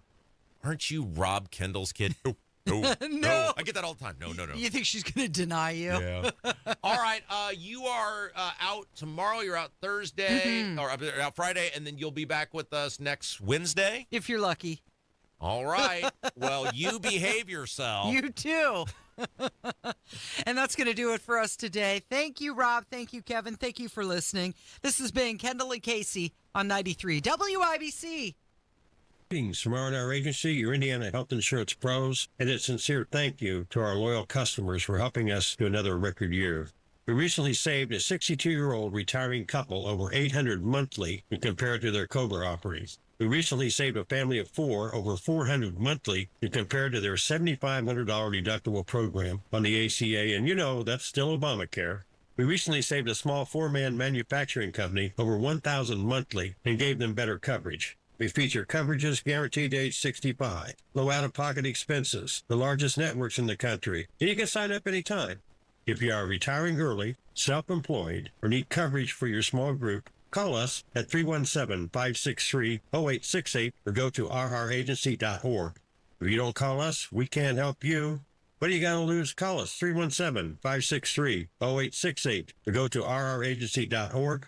As always, God bless America, common sense government, and peace through strict. Grown-ups, don't go back to school. Go forward through school into your future as an IT professional. Whether you're starting out, switching careers, or a veteran ready for change, My Computer Career can help you get into IT in just a few short months with no prior experience. So take the free career evaluation now at mycomputercareer.edu. Your rewarding career in IT awaits. That's mycomputercareer.edu. An elite CompTIA certification partner. Financial aid is available to those who qualify, including the VA benefits. Sometimes an identity threat is a ring of professional hackers. And sometimes it's an overworked accountant who forgot to encrypt their connection while sending bank details. I need a coffee. And you need LifeLock, because your info is in endless places.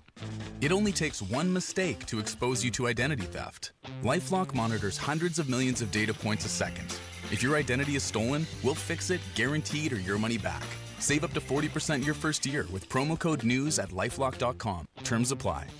Okay, we are running a car drive right now to help veterans all across America. So if you have an old car, truck, or van, even a motorcycle or an RV sitting around, you can right now give it away and help the vets. They really need your help. And your car will help support the vets and their families. And guess what? You even get a tax donation. Plus, we'll even come and pick up your car for free. And all you've got to do is pick up your phone right now and make a free call. Now is the perfect time to do something good for the vets. Give back to the vets right now for all they've done for this country. And your old car can really help them. So call the Veterans Car Donation Program right now for free pickup of your vehicle. Help the vets and help your taxes at the same time. Call right now. 800-883-3024. 800-883-3024. 800-883-3024. That's 800-883-3024. Hilltop Hideaway, a premier Brown County log cabin on 5 wooded acres, has fall availability. August discounts too.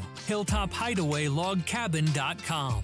Call today or go to bwindow.com and receive up to 50% off plus a free patio door. Because at B-Window, we mean business.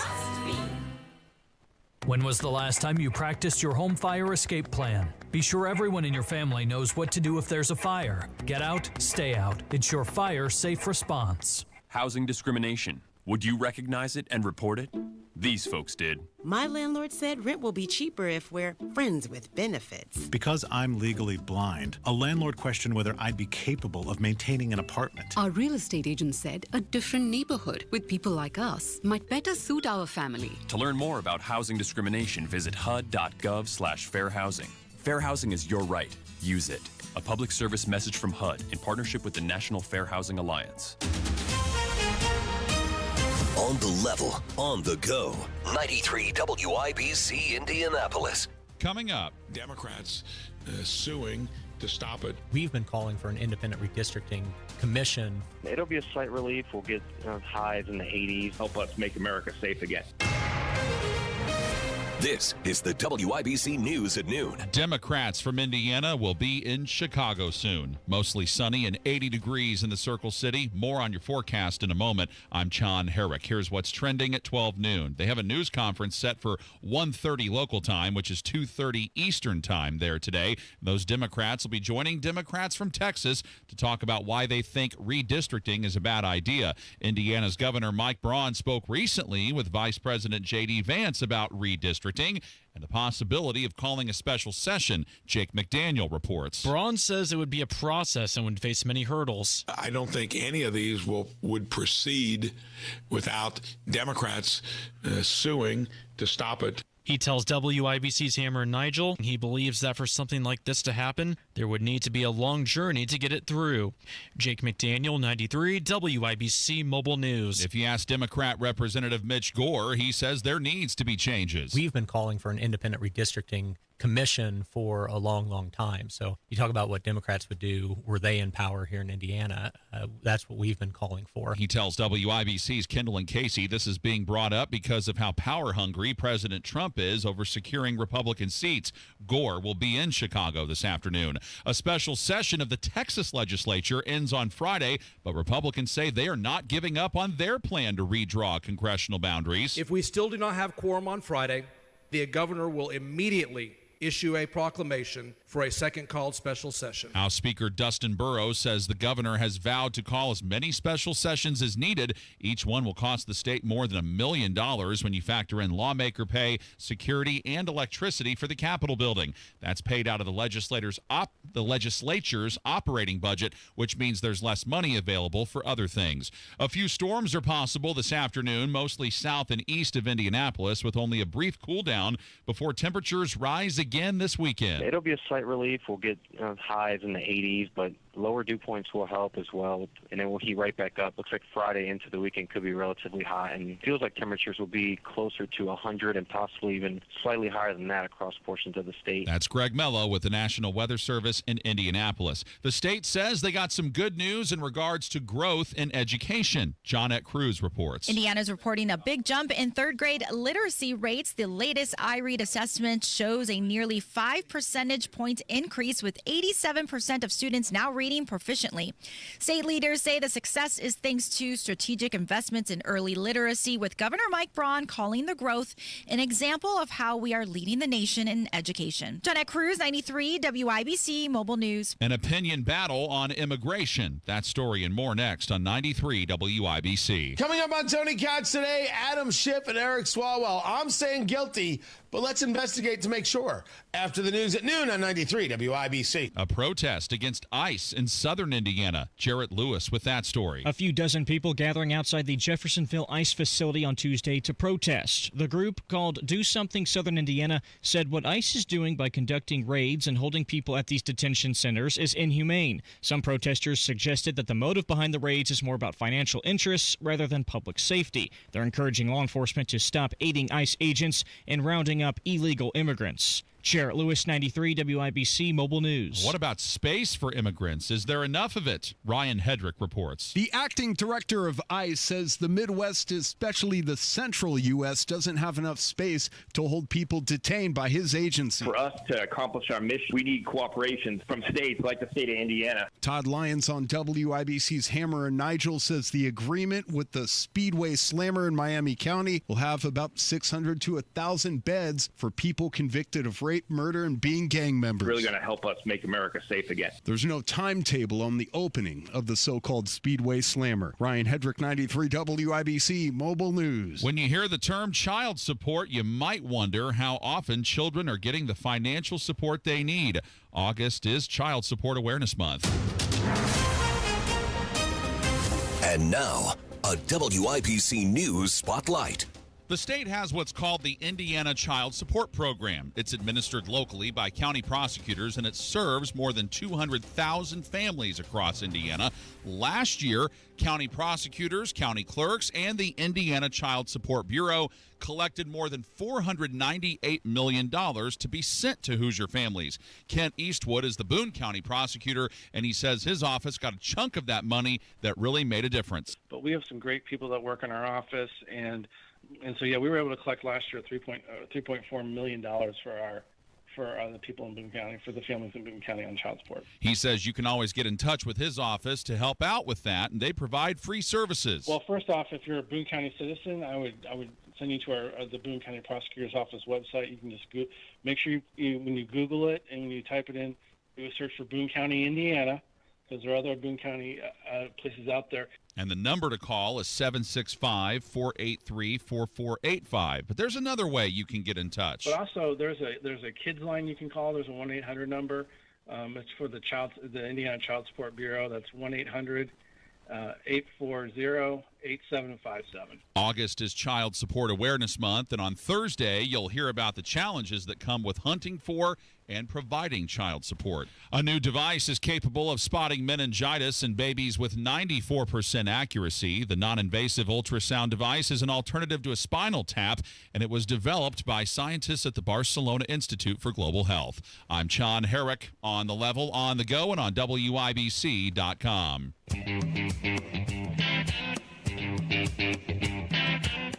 Live from the heartland and the crossroads of America, it's Tony Katz Today.